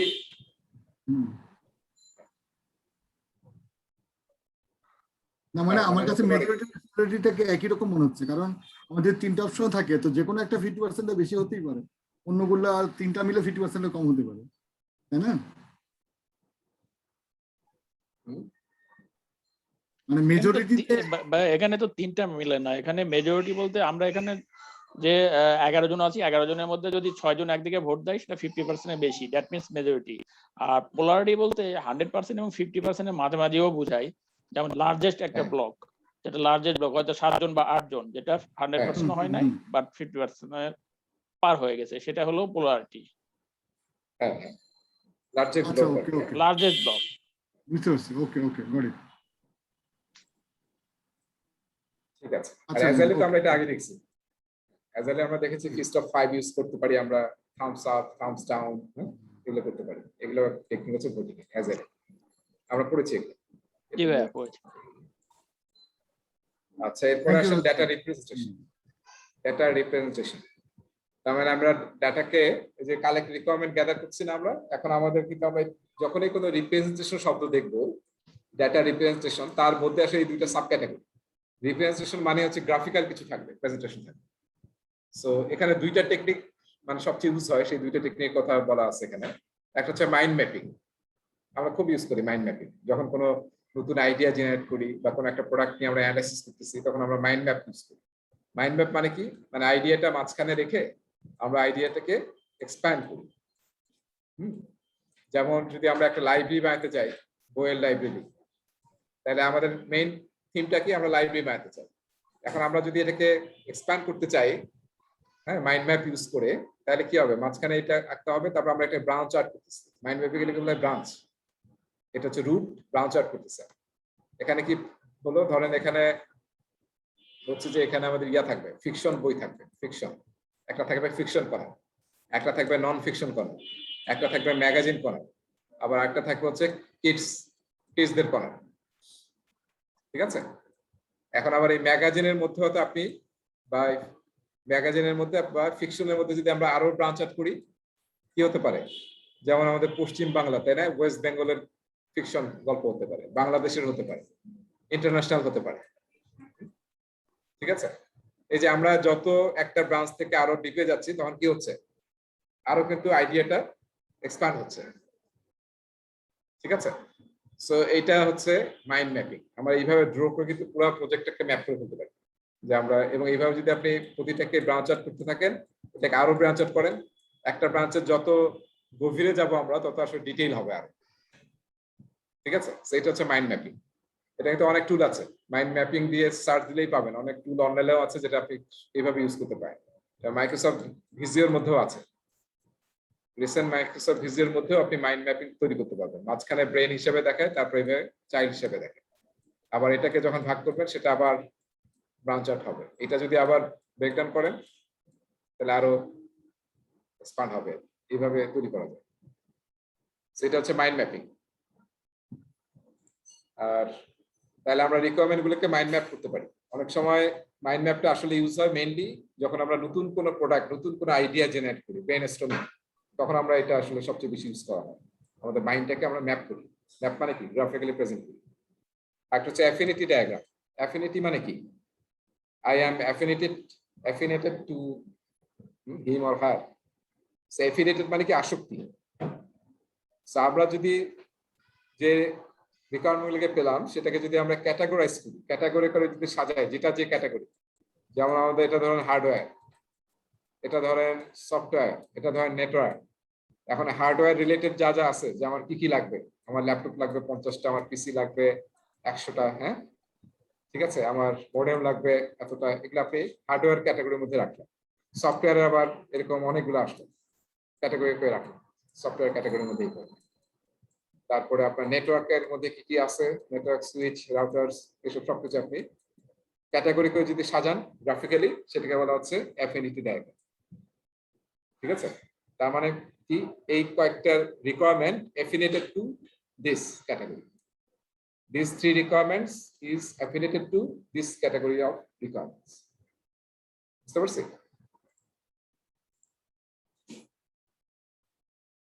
আচ্ছা, এরপরে আসেন অবজারভেশনস। এটা আরেকটা টেকনিক, এটা আমরা অনেক ইউজ করি। আমরা অবজার্ভ করি না মানুষজনকে? পৃথিবীতে সবচেয়ে অবজার্ভের কি জিনিস আছে বলুন দেখি? সবচেয়ে মাঝে মাঝে ফেসবুকে দেখি আর কি, যে মানুষকে অবজার্ভ করে নাকি সবচেয়ে ইন্টারেস্টিং, মানে প্রতিটা মানুষই ইন্টারেস্টিং, প্রতিটা মানুষই ইউনিক। আপনি যদি, মানে আমাদের একজন আছে, ওনাকে আমরা বলি হচ্ছে হিমু, মানে হিমুর ইমপ্লিমেন্টেশন। আমাদের একজন আছে আর কি আমাদের সার্কেল, ওনার কাজ হচ্ছে সারাদিন রাস্তাঘাটে ঘুরে বেড়ানো, ছবি তোলা, যেখানে ইচ্ছে খাওয়া, যা ইচ্ছে করা, এরকম আর কি। খুব সো ওনার লেখায় সবসময় পাই যে ওনার সবচেয়ে ভালো লাগে মানুষকে অবজার্ভ করতে। উনি বসে বসে খালি দেখে যে একটা মানুষ যাচ্ছে, সে কিরকম কি এরকম। সো অবজারভেশনটা মানে কি? মানে আমরা অবজার্ভ করে দেখি যে আসলে কিভাবে কাজটা হয়। হ্যাঁ, এটা কোন জায়গায় হয়? যেখানে আসলে যার রিকোয়ারমেন্টটা আমরা কালেক্ট করতে চাই সে আসলে ঠিক মতো এক্সপ্রেস করতে পারছে না, তখন আমরা কি করি? আমরা এই টেকনিকটা ইউজ করি, আমরা অবজার্ভ করি। আচ্ছা, আমি বলি যে ঠিক আছে, আপনি দেখি কাজটা করেন, দেখি কিভাবে করেন আপনি। তো যখন সে কাজটা করলো, তখন আমি দেখে বুঝলাম যে সে যখন এইভাবে যে কাজটা করতেছে, এটা হচ্ছে আরো বেটার ওয়ে এরকম আছে, যেটা দিয়ে করলে আসলে তার জন্য ইজি হবে। আমরা অবজার্ভ করে যদি কোনো রিকোয়ারমেন্ট কালেক্ট করি, সেটা হচ্ছে অবজারভেশন। ঠিক আছে, সো এটা কিন্তু সবসময় করা হয়, কোনো একটা জব করে করতেছে, সেটা থেকে আমরা দেখে আমরা নিলাম রিকোয়ারমেন্ট। তারপরে ফ্যাসিলিটেটেড ওয়ার্কশপ। সো এটা তো অনেকবারই আমরা আলোচনা করছি, ফ্যাসিলিটেট, তাই না? যে কোনো মিটিং, সেটা কিন্তু আসলে ফ্যাসিলিটেটেড ওয়ার্কশপ। তো এটা আরো যদি গোছানো হয় আর কি, যে এটা ওয়ার্কশপ টাইপ করতেছি আমরা, যেখানে নানান ধরনের অ্যাক্টিভিটিও থাকতে পারে। সেই সমস্ত অ্যাক্টিভিটি করে, যেমন আমরা মনে আছে যে প্রোডাক্ট বক্স এক্সারসাইজ একটা শিখেছিলাম না আমরা, প্রোডাক্ট বক্স এক্সারসাইজ, সেটা কিন্তু one kind of facilitated workshop, যেখানে আমরা বক্স নিজেরা ডিজাইন করে রিকোয়ারমেন্ট কালেক্ট করার চেষ্টা করতেছি মার্কেটিং এর, সেলস এর লোকজনদের। তো এগুলোকে আমরা বলতেছি ফ্যাসিলিটেটেড ওয়ার্কশপ। সেখানে যিনি ফ্যাসিলিটেট করেন তাকে আমরা বলি ফ্যাসিলিটেটর। আচ্ছা, আর একটা আমরা ইউজ করি কনটেক্সট ডায়াগ্রাম। ডায়াগ্রাম মানে বুঝতেছি ছবি থাকবে, হ্যাঁ, কোনো কিছু যদি আপনি ড্র করেন তাহলে বোঝা সহজ থেকে সহজ না। আমরা বলি না যে pictures speaks thousands more than, তাই না?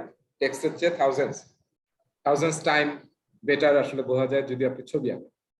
A picture can say 1,000 words. হ্যাঁ, রাইট। সো আপনি যদি কনটেক্সট ডায়াগ্রাম তৈরি করেন, যে আপনি যে সিস্টেমটা বানাতে চাচ্ছেন তার সাথে কি কি কানেক্টেড, কি কি ইউজার কানেক্টেড, কি কি সিস্টেম কানেক্টেড, এবং তাদের মধ্যে ইন্টারাকশনটা কি, যদি আপনি ড্র করেন তাহলে কিন্তু ইজিলি সবার জন্য ইজি হয় ওটা আন্ডারস্ট্যান্ড করার জন্য। এবং আমরা এটা প্রচুর ইউজ করি। আমরা দেখেন না খাতা কলম বা হোয়াইট বোর্ড কেন রেখে অফিসে, স্পেশালি হোয়াইট বোর্ড, এখন সব অফিসে কিন্তু হোয়াইট বোর্ড আছে। তারপরে আবার অনেক আধুনিক অফিসে আমরা কিন্তু হোয়াইট বোর্ডের চেয়ে কি দেখি, মানে পুরো বোর্ড আছে, হ্যাঁ, টাচ বোর্ড আছে, তারপরে আবার আপনার গ্লাস আছে, যে গ্লাসের আপনি সব জায়গায় লিখতে পারবেন। সো যখন ড্র করা হবে তখন আসলে ইজিলি বোঝা যায় যে কোনটার সাথে কোনটা কানেক্টেড। সেখানে সিস্টেমস, ইউজার, হ্যাঁ, সব কানেক্টিভিটি সবগুলো আসলে আমরা ড্র করি। ড্র করলে ইন্টারপ্রিটেশনটা ইজি হয়, সেটা হচ্ছে কনটেক্সট ডায়াগ্রাম।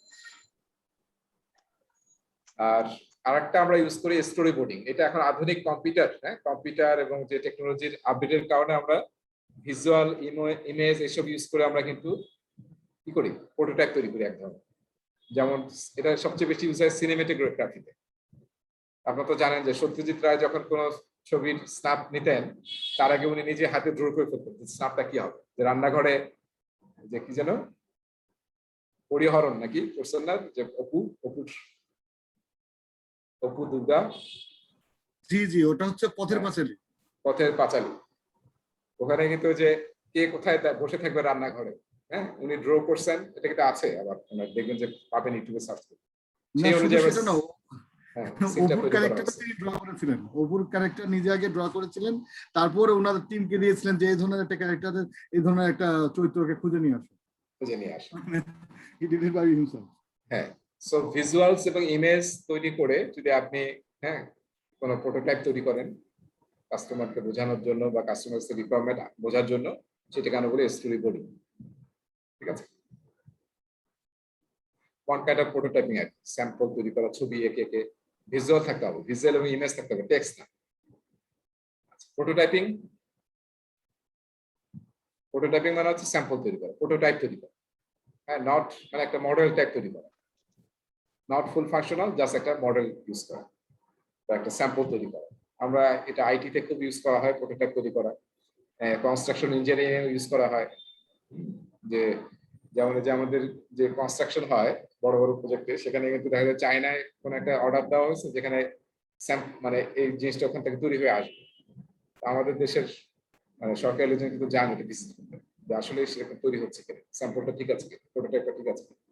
তারপর অনুমোদন দেন, অনুমোদন দেওয়ার পরে কিন্তু ওটা থাউজেন্ডস বা মিলিয়নস অফ প্রোডাকশন হয়। সো এটা হচ্ছে প্রোটোটাইপিং। স্যাম্পল, মডেল, ফুল ফাংশনাল কিছু না, এটাকে আমরা বলতেছি প্রোটোটাইপ। ঠিক আছে, তাহলে এইভাবে কি করতেছি আমরা, we are trying to draw out the requirements from the customers, যেটাকে আমরা বলি, একটা শব্দ ইউজ করা হয় খুব, এলিসিটেশন। আমাদের রিকোয়ারমেন্টকে আমরা এলিসিট করে ড্র আউট করে নিয়ে আসছি। নিয়ে আসার পরে কি করবো, রিকোয়ারমেন্ট গুলোকে আমরা একটা ডকুমেন্টে লিখবো, সেই ডকুমেন্টের নাম হচ্ছে রিকোয়ারমেন্ট ডকুমেন্টেশন। ঠিক আছে, so this is the output of collect requirement process. এবং রিকোয়ারমেন্টকে জুড়ে যখন আমরা লিখবো, তখন আসলে খুবই সুন্দর একটা এক্সাম্পল বা একটা গাইডলাইন আছে টিএমবকে। সেটা হচ্ছে আপনি রিকোয়ারমেন্টগুলোকে এই ক্যাটাগরি ওয়াইজ রিকোয়ারমেন্টগুলোকে কালেক্ট করবেন। কি বলছে দেখেন, বিজনেস রিকোয়ারমেন্ট কি কি আছে, ঠিক আছে, প্রসেস রিলেটেড বিজনেস রিলেটেড কি কি রিকোয়ারমেন্ট আছে, তারপরে ডাইরেক্টলি স্টেক হোল্ডারদের কাছ থেকে কি কি রিকোয়ারমেন্ট আছে, তারপরে কোয়ালিটি রিকোয়ারমেন্ট কি কি আছে, তাই না? আপনি রিকোয়ারমেন্ট কাজ করতে গিয়ে কাস্টমারের কাছে শুনবেন যে আমি এরকম কোয়ালিটি চাই, বা আপনি নিজে বিভিন্ন টেকনিক যখন ইউজ করবেন তখন আপনি পাবেন যে কি কি কোয়ালিটি রিকোয়ারমেন্ট লাগবে। তারপর পাবেন হচ্ছে প্রজেক্ট রিকোয়ারমেন্টস, ওই যে যেটা আমরা বলতেছিলাম, প্রজেক্ট রিকোয়ারমেন্ট এবং প্রজেক্ট স্কোপ, মাইলস্টোন, যে কি কি মাইলস্টোন অ্যাচিভ করতে হবে, কনস্ট্রেন্ট কি আছে, কন্ট্রাকচুয়াল অব্লিগেশনস কি আছে, কি কি ডকুমেন্টেশন দিতে হবে। যেমন সরকারি প্রজেক্টে আমাদের, তাই না, কিছুদিন পরে একটা ইনসেপশন রিপোর্ট দিতে হয়, এবং ইনসেপশন রিপোর্টের ফরম্যাট কি হবে, কি কি থাকতে হবে, ওই সময় কি কি জমা দিতে হবে, সবকিছু বলা আছে। সো এই ধরনের জিনিসগুলো আমরা বলতেছি প্রজেক্ট রিকোয়ারমেন্টস। তাহলে আমরা রিকোয়ারমেন্ট ডকুমেন্টেশনটা কিন্তু এইভাবে সুন্দরভাবে লিখছি। তারপর কি সলিউশনস রিকোয়ারমেন্ট, যে সলিউশনটা আমরা বানাচ্ছি প্রোডাক্টটা বা সার্ভিসটা, সেটার মধ্যে ফাংশনাল কি কি রিকোয়ারমেন্ট থাকবে, ঠিক আছে, আর নন ফাংশনাল কি কি রিকোয়ারমেন্ট থাকবে। ফাংশনাল রিকোয়ারমেন্ট মানে হচ্ছে মেইনলি ফিচার্স এবং ফাংশনালিটিস, ঠিক আছে, প্রসেস, তারপরে যে সমস্ত কিছু কানেক্টেড সেগুলা, ফিচার্স এন্ড ফাংশনালিটিস। আর নন ফাংশনাল রিকোয়ারমেন্টস যেমন reliability, security, testability, maintainability, serviceability, supportability, এই জিনিসগুলোকে আমরা বলতেছি হচ্ছে নন ফাংশনাল রিকোয়ারমেন্টস। ঠিক আছে, এই দুইটা মিলেই কিন্তু হচ্ছে সলিউশন রিকোয়ারমেন্টস। আর আরেকটা আমি লাস্টে বলতেছি, সেটা হচ্ছে ট্রানজিশন এন্ড রেডিনেস। তার মানে হচ্ছে আমি যে প্রোডাক্ট বা প্রজেক্টে ডেলিভারি বানাবো, আউটপুট বানাবো, সেটা যখন আমি ডেলিভারি দেব, তখন আসলে কি কি ট্রানজিশন রিকোয়ারমেন্ট আছে। যেমন এরকম হতে পারে যে সবাইকে ট্রেন আপ করতে হবে, তারপর ম্যানুয়াল তৈরি করতে হবে, টেকনিক্যাল ম্যানুয়াল, তারপর হচ্ছে ইউজার ম্যানুয়াল, এই যে রিকোয়ারমেন্ট গুলো আছে সেই রিকোয়ারমেন্ট গুলো হচ্ছে আপনার ট্রানজিশন রিকোয়ারমেন্ট। এবং তার সাথে সাথে যখন আপনি প্রোডাক্টটা কাস্টমারকে দিবেন তার সাইডে কোনো রেডিনেস আছে কিনা। যেমন যদি কোনো সফটওয়্যার হয় তাহলে দেখতে হবে তার আসলে ডেটা সেন্টারে সেই সার্ভার অলরেডি সেট আপ করা আছে কিনা, তারপর সেই অ্যাপ্লিকেশন ইনস্টল করা আছে কিনা, ওএস ইনস্টল করা আছে কিনা, সে সবকিছু দেখে রেডিনেসটা কমপ্লাই করে তারপর আপনার কাছে প্রোডাক্টটি ডেলিভারি দিতে। এবং আরেকটা রেডিনেসের মধ্যে থাকতে পারে ক্যাপাবিলিটিস, যে যাদেরকে আপনি দিচ্ছেন তারা কি ওটিকে হ্যান্ডেল করার জন্য ক্যাপাবল কিনা। যদি ক্যাপাবল হয়, সেটা যদি আপনার রিকোয়ারমেন্টের মধ্যে থাকে যে তাদের ক্যাপাসিটি ডেভেলপ করতে হবে, তাহলে সেটা কিন্তু আপনার এই রেডিনেসের মধ্যে থাকবে। সো এই যে এইভাবে আপনি ক্যাটাগরাইজ যদি রিকোয়ারমেন্ট গুলোকে লিখেন, তাহলে আমার মনে হয় কোনো ইম্পর্টেন্ট জিনিস বাদ যাবে না। ঠিক আছে, সেটা হচ্ছে টাইপ অফ রিকোয়ারমেন্টস।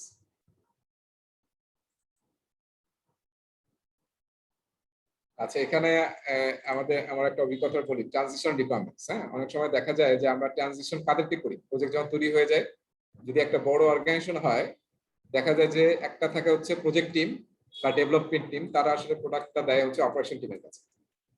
যেমন যদি রবি, জিপি এরকম কোনো অর্গানাইজেশনের কথা বলি, তাদের কিন্তু আলাদা planning team, development team, project team, এসব টিম আছে।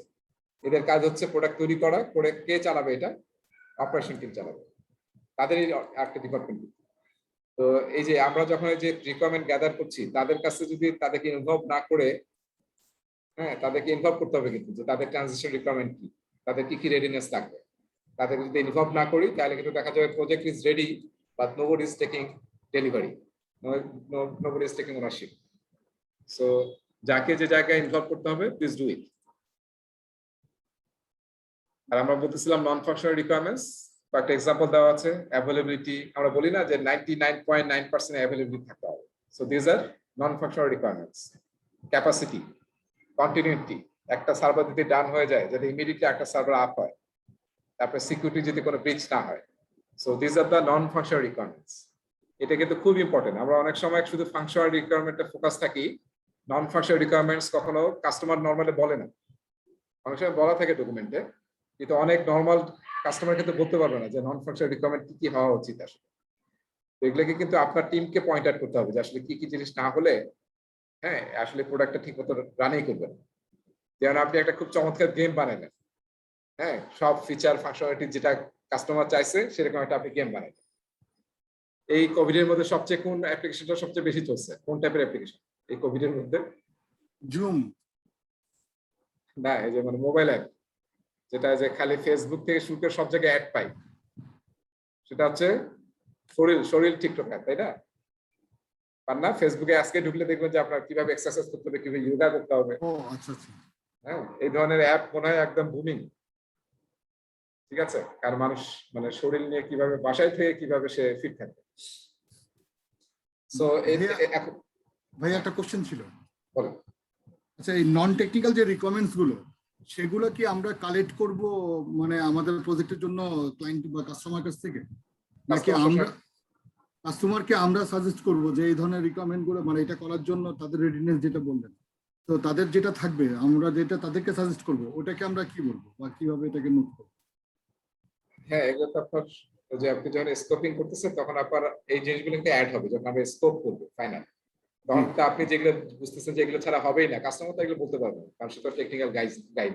আচ্ছা, যেগুলো লাগবে আপনি সেগুলো নিয়ে স্কোপটা দেখাবেন যে এই জিনিসগুলো লাগবে।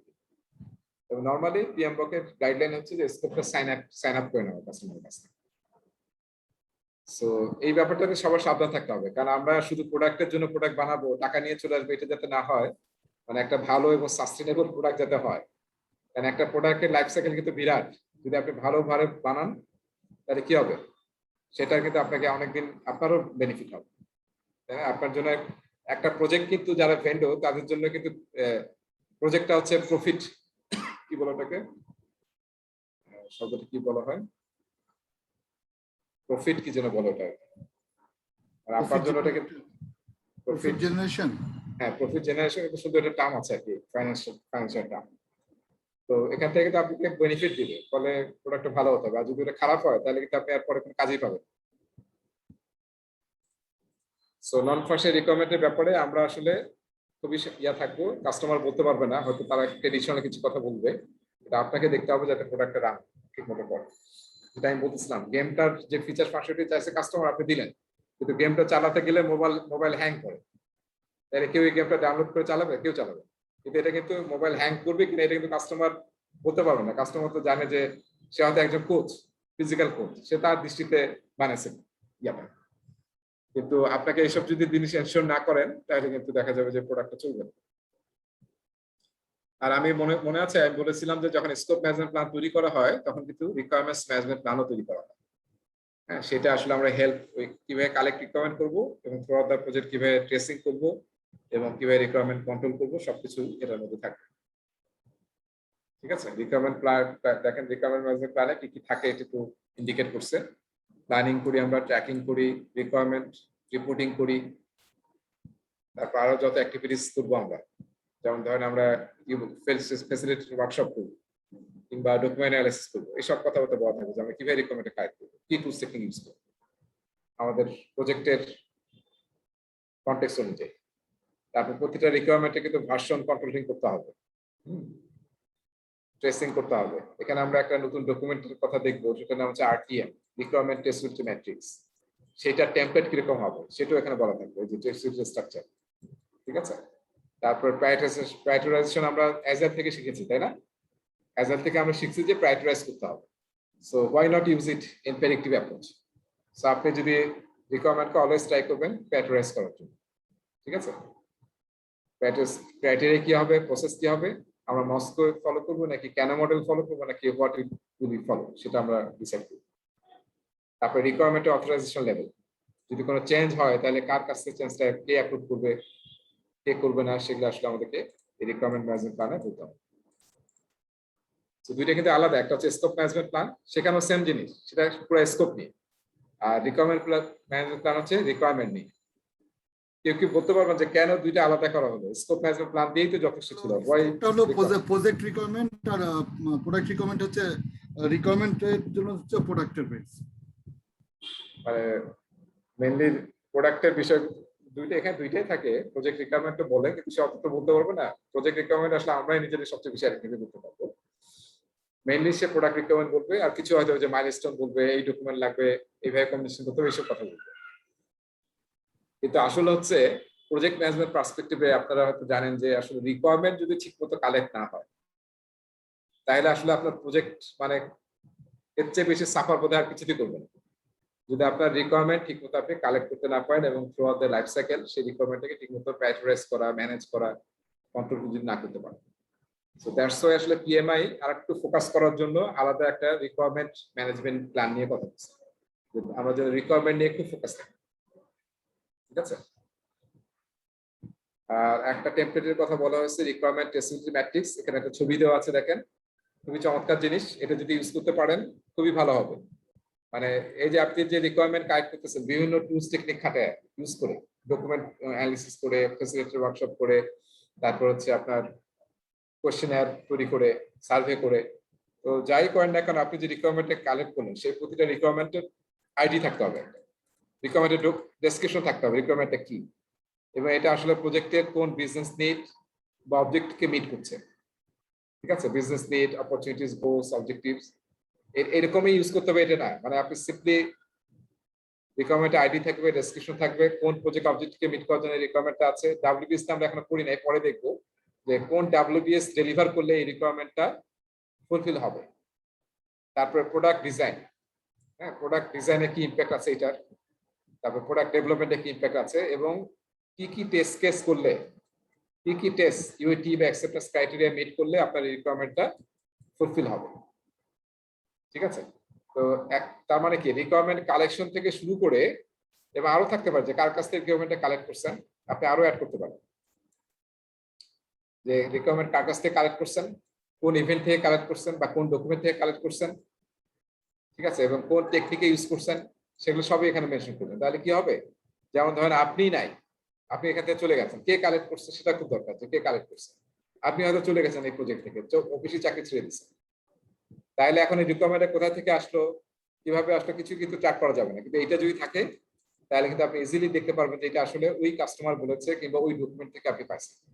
তাহলে আপনি ইজিলি ট্র্যাক ব্যাক করে কিন্তু সেই রিকোয়ারমেন্টটাকে আরো ভালো মতো কাজ করতে পারবেন। সো রিকোয়ারমেন্টের স্টার্ট থেকে টেস্ট কেস, মানে যখন আমরা একদম ডেলিভারি দিচ্ছি কাস্টমার সবকিছু পাইলো কিনা তার রিকোয়ারমেন্ট অনুযায়ী, পুরাটাই আসলে আমরা ট্রেস করছি। সেই জন্য এটাকে বলা হয় রিকোয়ারমেন্ট ট্রেসিবিলিটি ম্যাট্রিক্স। সো এটা কিন্তু আমরা ইউজ করতে পারি, খুবই চমৎকার একটা জিনিস, কারণ এটা নিয়ে রিকোয়ারমেন্ট নিয়ে সবচেয়ে ভেজাল লাগে, কনফিউশন লাগে, ঝগড়াঝাটি লাগে। সো যদি আপনি ট্রেসিবিলিটি ম্যাট্রিক্সটা ইউজ করেন তাহলে আপনি নিজে সেফ থাকবেন, ঠিক আছে? তাহলে দেখবেন আমার মনে হয় আমরা যত প্রজেক্ট করি, স্পেশালি আইটির প্রজেক্ট, যেহেতু ইনট্যানজিবল জিনিস থাকে, বেশিরভাগই দেখা যায় এই সমস্ত প্রবলেমে আমরা সাফার করি। কাস্টমার বুঝবো যে আমি এটা বুঝছি, আপনি তো বুঝেন নাই, এরকম শুরু হয়ে যাবে। সো আমাদের কি করলাম এতক্ষণ পর্যন্ত, আমরা কালেক্ট রিকোয়ারমেন্ট করলাম। সো কালেক্ট রিকোয়ারমেন্টে কি কি করতে বলা হচ্ছে দেখেন, গাইডলাইন।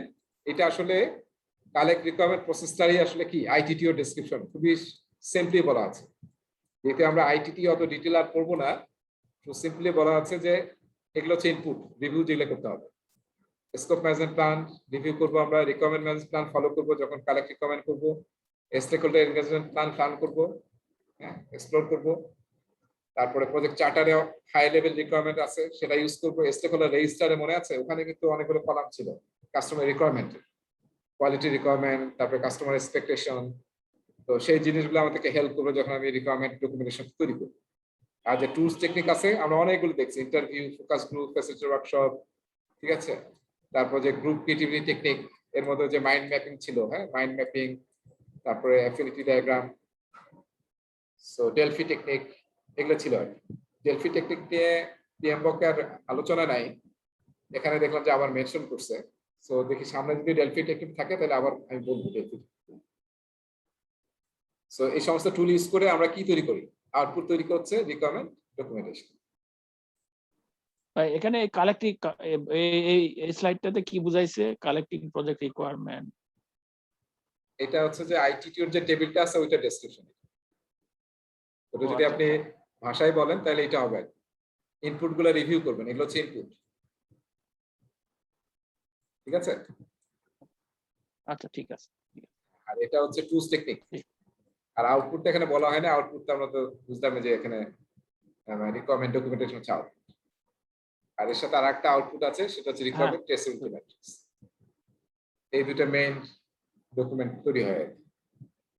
আমি ইচ্ছা করলে ছবিগুলো অ্যাড করতে পারি, কিন্তু ওই ছবি থেকে আসলে পিএমএ এখন বের হয়ে আসতেছে, ফলে আমি আর ওই ছবি ইয়াগুলো ইউজ করতেছি না, টেবিলগুলো। একটা পয়েন্ট পেয়েছিলাম। হ্যাঁ বলেন। আমরা টপিক বি এর যে স্টুডেন্ট ম্যানুয়ালের মধ্যে একটা পয়েন্ট দেওয়া আছে যে প্ল্যান স্কোপ ম্যানেজমেন্টের ডেলিভারি হিসাবে রিকোয়ারমেন্ট রেজিস্টার একটা টার্ম, সেটা পিএমবকেও নাই, এখানেও ডিটেলসটা নাই। রিকোয়ারমেন্ট রেজিস্টার বলতে এক্স্যাক্টলি কোনটা বোঝাচ্ছে, নাকি টোটাল আর্টিফ্যাক্টস গুলোকে কালেক্টিভলি বোঝাচ্ছে? এটা আমার মনে হয় জাস্ট ভুলে কোথাও দিছে, রিকোয়ারমেন্ট রেজিস্টার নামে কোনো কিছু ছিল না এর আগে। হ্যাঁ, আজকে না ডিটেলসও, ভেতরেও ডিটেলস নাই, আমি পুরোটাই সার্চিং করলাম, ভেতরেও নাই। বাট ডেলিভারি হিসাবে যে তিনটা দিয়েছে তার মধ্যে প্রথমটাই হলো রিকোয়ারমেন্ট রেজিস্টার, রিকোয়ারমেন্ট রেজিস্টার। এটা কোথাও মেনশন নাই, মনে হয় ভুলে লিখছে। আচ্ছা আচ্ছা, ঠিক আছে, ওকে। এটার কোনো কারেকশন হয় নাই এখনো, সেটা কারেকশন সেটা আবার আমরা তো পরীক্ষার মধ্যে না বিপদে পড়ি, আমাদের ভয় তো লাগে ওই জায়গায়, যেটা ডিটেলস নাই ওটা যদি আবার হিট করে। না, ওটা আসবে, যেটা নাই সেটা আর আসবে। আচ্ছা, ঠিক আছে, থ্যাংক ইউ। আচ্ছা, এরপরে আমরা যাচ্ছি হচ্ছে স্কোপ স্টেটমেন্ট তৈরি করা, ঠিক আছে? আমরা নেক্সট প্রসেসটা এখন আলোচনা করছি, কি এটা হচ্ছে কি যে define scope, define project scope. তাহলে ডিফাইন প্রজেক্ট স্কোপে আমি বলছিলাম যে মেইন আউটপুট হচ্ছে প্রজেক্ট স্কোপ স্টেটমেন্ট। আমরা এতক্ষণ যত রিকোয়ারমেন্ট কালেক্ট করলাম, জি বলেন। বলতে গিয়ে চলে গেল না, রাজু ভাই আপনাকে সাপোর্ট দিচ্ছে আর কি। ইয়েস, জি বলছে। ও আচ্ছা, ঠিক আছে।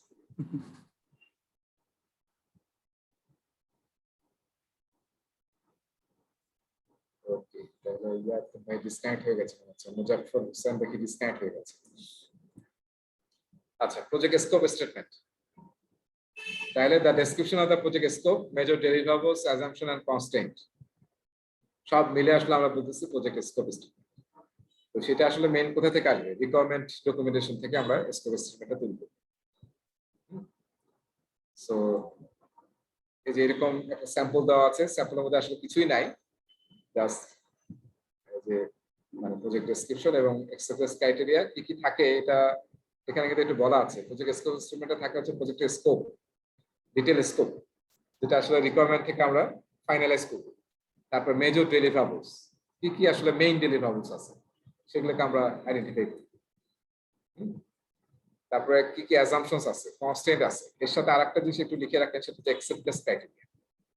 ট্রেডিশনাল প্রজেক্টে বা প্রেডিক্টিভ প্রজেক্টে আমরা অ্যাকসেপ্টেন্স ক্রাইটেরিয়া এখানে লিখি, ঠিক আছে, যে কি কি অ্যাকসেপ্টেন্স ক্রাইটেরিয়া মিট হলে আমার এই স্কোপটাকে কাস্টমার অ্যাকসেপ্ট করবে, সেই অ্যাকসেপ্টেন্স ক্রাইটেরিয়াও থাকে হচ্ছে স্কোপ এস্টিমেট।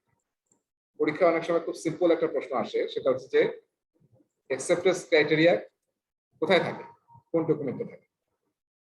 তাই মনে রাখতে হবে এটা হচ্ছে পিএমবকের যেটা আছে ডিফাইন স্কোপ আউটপুট, সেখানে স্কোপ স্টেটমেন্টে কিন্তু এটা উল্লেখ করা আছে অ্যাকসেপ্টেন্স ক্রাইটেরিয়াটা। রাইট, আমাদের সামনে আছে, এখানে ডেফিনেশনে দেওয়া নেই, সামনে এখানে আছে। আচ্ছা, এই যে এখানে যেমন এখানে ফিগার টেমপ্লেটের মধ্যে দিয়ে দিচ্ছি যে অ্যাকসেপ্টেন্স ক্রাইটেরিয়া থাকতে হবে, যেমন এখানে দিছে। তবে এই জিনিসগুলো মানে সবচেয়ে বেশি ডিটেল আছে পিএমবকে। তো এটা যখন আমরা পড়বো ইমিডিয়েটলি যদি একটা পিএমবকটা তুলে নেই তাহলে আসলে কনফিডেন্সটা এবং আন্ডারস্ট্যান্ডিংটা বেটার হবে। সেটা হচ্ছে আমার সাজেশন। যখন এই প্রসেসগুলো পড়বেন, যে এখন আমি পড়তেছি ডিফাইন প্রজেক্ট স্কোপ, তখন এইটা পড়ার পরে হ্যাঁ ইমিডিয়েটলি আপনি জাস্ট পিএমবকের ওই প্রসেসটা পড়বেন, তাহলে দেখবেন যে আপনার মানে অনেক ডিটেল জানতে পারবেন এবং ভালো লাগবে। কিন্তু আপনার মনে রাখতে হবে পিএমবক খুবই ডিটেল আছে, অত দরকার নেই, স্টুডেন্ট ম্যানুয়ালে যতটুকু আছে ওটুকু জানলেই আপনার হবে, কিন্তু ওইটা সাপোর্টিং হিসেবে পড়লে আপনি আসলে you will get confidence. Alright, so স্কোপের মধ্যে আমরা কি কি টুল ইউজ করি দেখেন। টুল টেকনিক আমরা কি ইউজ করতে পারি সেটা নিয়ে বলছে যে আমরা এক্সপার্ট জাজমেন্ট ইউজ করতে পারি, ফ্যাসিলিটেশন ইউজ করতে পারি, facilitation technique, multi criteria issue analysis যেটা আমরা আগে পড়লাম, তারপর হচ্ছে অল্টারনেটিভ অ্যানালাইসিস লাগতে পারে আমাদের। হ্যাঁ, অল্টারনেটিভ অ্যানালাইসিস, অল্টারনেটিভ অ্যানালাইসিস মানে হচ্ছে যে কাস্টমার তো অনেক কিছু চাবে, সেই রিকোয়ারমেন্টটা দেওয়ার জন্য আসলে সবসময় যে প্ল্যান এ কাজ হবে এরকম না, কিন্তু দেখা যাবে অন্য একটা দিলে হয়তো ওটা ফুলফিল হয়ে যায়। কাস্টমার তো একই জিনিস বিভিন্নভাবে বলবে, কিন্তু আপনি দেখবেন যে একটা যদি আপনি মানে স্কোপ ডেলিভারি দেন তাহলে আসলে 3টা রিকোয়ারমেন্ট ফুলফিল হবে। তো সেটা একটা বিষয় আছে যখন আপনি স্কোপ স্ট্রিমে তৈরি করবেন। একটা হচ্ছে অল্টারনেটিভ অ্যানালাইসিস করা, যে একটা অপশনে যে সবসময় থাকবে মানে অনলি ওয়ান, কোনো কিছু উপর ডিপেন্ড করা যাবে না, অলওয়েজ স্পক থেকে বের হতে হবে। যে স্পক বলছিলাম আমরা, সিঙ্গেল পয়েন্ট অফ কন্টাক্ট বা single point of failure, so ওটা যাতে না হয় এই জন্য আমরা অল্টারনেটিভ অ্যানালাইসিস করি। এখন আমার প্রজেক্টে গ্রাফিক ডিজাইন লাগবে, graphic design. So graphic design আমরা কিভাবে করতে পারি, যে আমার অর্গানাইজেশন যদি গ্রাফিক ডিজাইনার থাকে তাহলে সে এখানে কাজ করতে পারে। আবার আমার হাতে একটা অপশন আমি সিলেক্ট করতে পারি, যে সে যদি খুব বিজি থাকে বা সে যদি চাকরি ছেড়ে দেয় বা সে যদি আনঅ্যাভেলেবল থাকে তাহলে আমরা কি করবো, ওই কাজটা হয়তো আউটসোর্স করবো। এই যে এটা হচ্ছে অল্টারনেটিভ অ্যানালাইসিস। আর এরপর হচ্ছে প্রোডাক্ট অ্যানালাইসিস। প্রোডাক্ট অ্যানালাইসিস নিয়ে আসলে পিএমবকে খুব অল্প মেনশন ছিল এবং বলা ছিল যে প্রজেক্টের আউটপুট হচ্ছে প্রোডাক্ট, সেটার জন্য আসলে প্রোডাক্ট অ্যানালাইসিস করতে হবে। ঠিক আছে, প্রোডাক্ট অ্যানালাইসিস মানে কি কি বিষয়ের মধ্যে আছে দেখেন, সেটা আমরা নেক্সট স্লাইডে দেখবো। প্রোডাক্ট অ্যানালাইসিস হচ্ছে, এটা কিন্তু স্পেশাল একটা টুল, এটা কিন্তু আর কোথাও ইউজ হয় নাই, এটা একটু মনে রাখতে হবে। প্রোডাক্ট অ্যানালাইসিস একমাত্র টুল টেকনিক যেটা শুধু ইউজ হচ্ছে এই জায়গা থেকে, যখন আপনি স্কোপ স্টেটমেন্ট ফাইনালাইজ করবেন। তার মানে আমরা যে প্রোডাক্টটা বানাচ্ছি সেই প্রোডাক্টটা তো রিকোয়ারমেন্ট কাস্টমার বলছে, এখন আপনি কি করবেন, আপনি আসলে সেই প্রোডাক্টটা বানানোর জন্য ওই যেটা যে মুস্তাহিন ভাই জিজ্ঞাসা করছিল, যে আমি আসলে জানি যে এই ধরনের হার্ডওয়্যার লাগবে বা এই ধরনের সেটআপ লাগবে, সেটা তো কাস্টমার বলতে পারবে না, সেটা আসলে আমাকে বলতে হবে। তো আপনি আপনার টিম মিলে প্রোডাক্ট অ্যানালাইসিস করতেছেন, এখানে আসলে কাস্টমার খুব একটা ইনপুট দিতে পারবে না যে এই প্রোডাক্টটা আসলে সলিড একটা প্রোডাক্ট হওয়ার জন্য কি কি জিনিস লাগবে। তো সেইটাকে আমরা বলতেছি প্রোডাক্ট অ্যানালাইসিস, এবং সেটার মধ্যে অনেক কিছু অ্যানালাইসিস করতে হবে। দেখেন, a tool to define a scope by asking questions about a product and forming answers to describe the use, characteristics and other relevant aspects of the product. এই প্রোডাক্টটা আসলে একদম সলিড যদি হতে চায়, সাস্টেনেবল প্রোডাক্ট হতে চায়, তাহলে আমাদের কি কি করতে হবে। এই জন্য আসলে আমরা অনেকগুলো জিনিস ইউজ করি প্রোডাক্ট অ্যানালাইসিস। একটা হচ্ছে প্রোডাক্টটাকে আমরা ছোট ছোট কম্পোনেন্টে ব্রেকডাউন করি, এটাকে বলা হয় প্রোডাক্ট ব্রেকডাউন। এটা কিন্তু ওয়ার্ক ব্রেকডাউন স্ট্রাকচার না, এটাকে প্রিন্স টু একটা স্ট্যান্ডার্ড আছে, সেটাতে বলা হয় প্রোডাক্ট ব্রেকডাউন স্ট্রাকচার, পিবিএস। সেটা আসলে ওইটার কথা মেনশন করা আছে। প্রোডাক্টটাকে আমরা ব্রেকডাউন করি, যে প্রোডাক্টটা ধরো একটা গাড়ি, তাহলে গাড়ির ইঞ্জিনটা একটা হতো ব্রেকডাউন, তারপরে গাড়ির চাকাটা এক ধরনের ব্রেকডাউন, বডি একটা ব্রেকডাউন, বডিটাকে আবার আপনি ব্রেকডাউন করবেন, সেটা হচ্ছে প্রোডাক্ট ব্রেকডাউন করতে হবে। এটা কিন্তু মেইনলি আপনার টিম করতেছে। তারপরে হচ্ছে রিকোয়ারমেন্ট অ্যানালাইসিস করতে হবে, ওই একদম স্পেসিফিক ওই সেই প্রোডাক্ট যেখানে আসলে কি কি প্রসেস থাকা দরকার, হ্যাঁ, তারপর কি কি ডকুমেন্টেশন লাগবে, স্পেসিফিকেশন কি হবে base on that particular product যেটা আপনি বানাচ্ছেন। তারপর ভ্যালু ইঞ্জিনিয়ারিং করতে হবে, structure technique to optimise value in a project. আসলে সব প্রোডাক্টে আসলে ভ্যালু যে অ্যাড করবো, তো সেই ভ্যালুটা ফোকাস আছে কিনা, আমরা শুধু প্রোডাক্ট ফোকাস থাকলে তো হবে না, আমাদের আলটিমেটলি ভ্যালু ফোকাস থাকতে হবে, সেটা দেখতে হবে। এবং সেটার জন্য আপনি ভ্যালু অ্যানালাইসিস করবেন। ভ্যালু অ্যানালাইসিসের মধ্যে হচ্ছে মেইন কথা হচ্ছে যে আপনি যে এত ভ্যালু দিতে যাচ্ছেন কাস্টমারকে, সেই অনুযায়ী আসলে বাজেট এবং কস্টিং ঠিক আছে কিনা, হ্যাঁ, সেটা কাস্টমার দিতে রেডি আছে কিনা।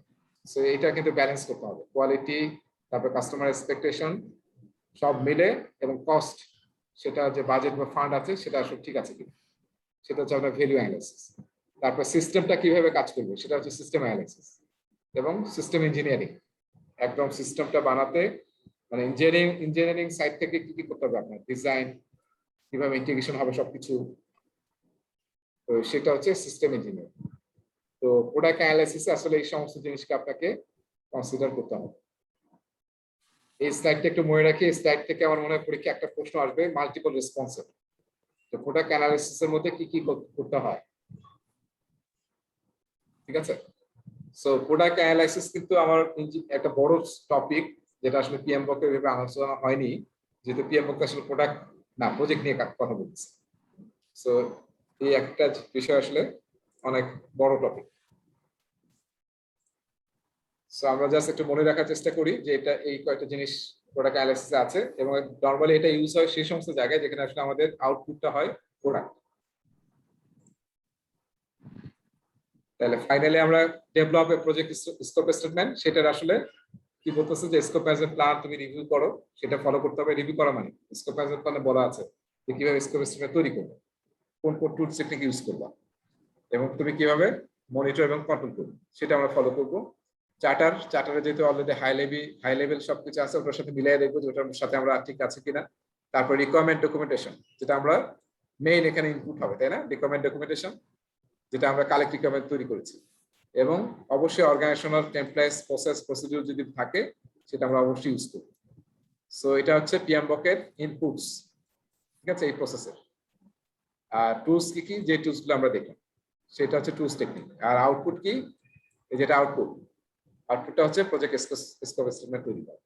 এবং তার সাথে রেলিভেন্ট যদি কোনো ডকুমেন্ট আপডেট করতে হয়, যেগুলো আগে আপনি তৈরি করছেন, যেমন রিকোয়ারমেন্ট ডকুমেন্টেশন, বা স্কোপ অ্যাজ এ প্ল্যান যদি আপডেট করতে হয়, তাহলে আপনি সেটা আপডেট করবেন। তো মুস্তাইন ভাই, তারপরে রাজু আহমেদ, আপনারা বোধহয় পিএমবক করছেন, বুঝতে পারছেন তো। এটা হচ্ছে আইটিটিও ডেসক্রিপশনটা আসলে খুবই, না, আই ডু আন্ডারস্ট্যান্ড, আমি বলছি হ্যাঁ, আর কি। আইটিটিও ডেসক্রিপশন, এবং হচ্ছে খুবই সিম্পল ল্যাঙ্গুয়েজে লেখা, সেটি আসলে এখন চাওয়া হচ্ছে। 7 এডিশনে দেখবেন যে পুরোটাই সিম্পল ল্যাঙ্গুয়েজে লেখা। 7 এডিশন পড়ে খুব মজা পেয়েছি, মনে হচ্ছে যে ওটা পড়লে ভালো হতো, সব হ্যাঁ, বাদ দিয়ে পজ করে যদি 7 এ চলে যেতে পারতাম, আমার কাছে বেশি কমফোর্টেবল লাগছে। আমি ওটা খুব দ্রুত পড়া যায় এবং গ্র্যাব করাটা খুব ইজিয়ার, ইউজার ফ্রেন্ডলি আমার কাছে মনে হয়েছে। চমৎকার লেখছে আর কি। এবং আপনার একটা জিনিস জেনে রাখেন, মানে এর আগে যত পিএমবক লেখা হতো সেটা হচ্ছে ভাই আগের এটা তো খুবই ইজি মুস্তাইন বিল্লাহ ভাই। কোনটা? মুস্তাইন বিল্লাহ ভাই, এটা তো আপনি যেটা চাইতেছেন,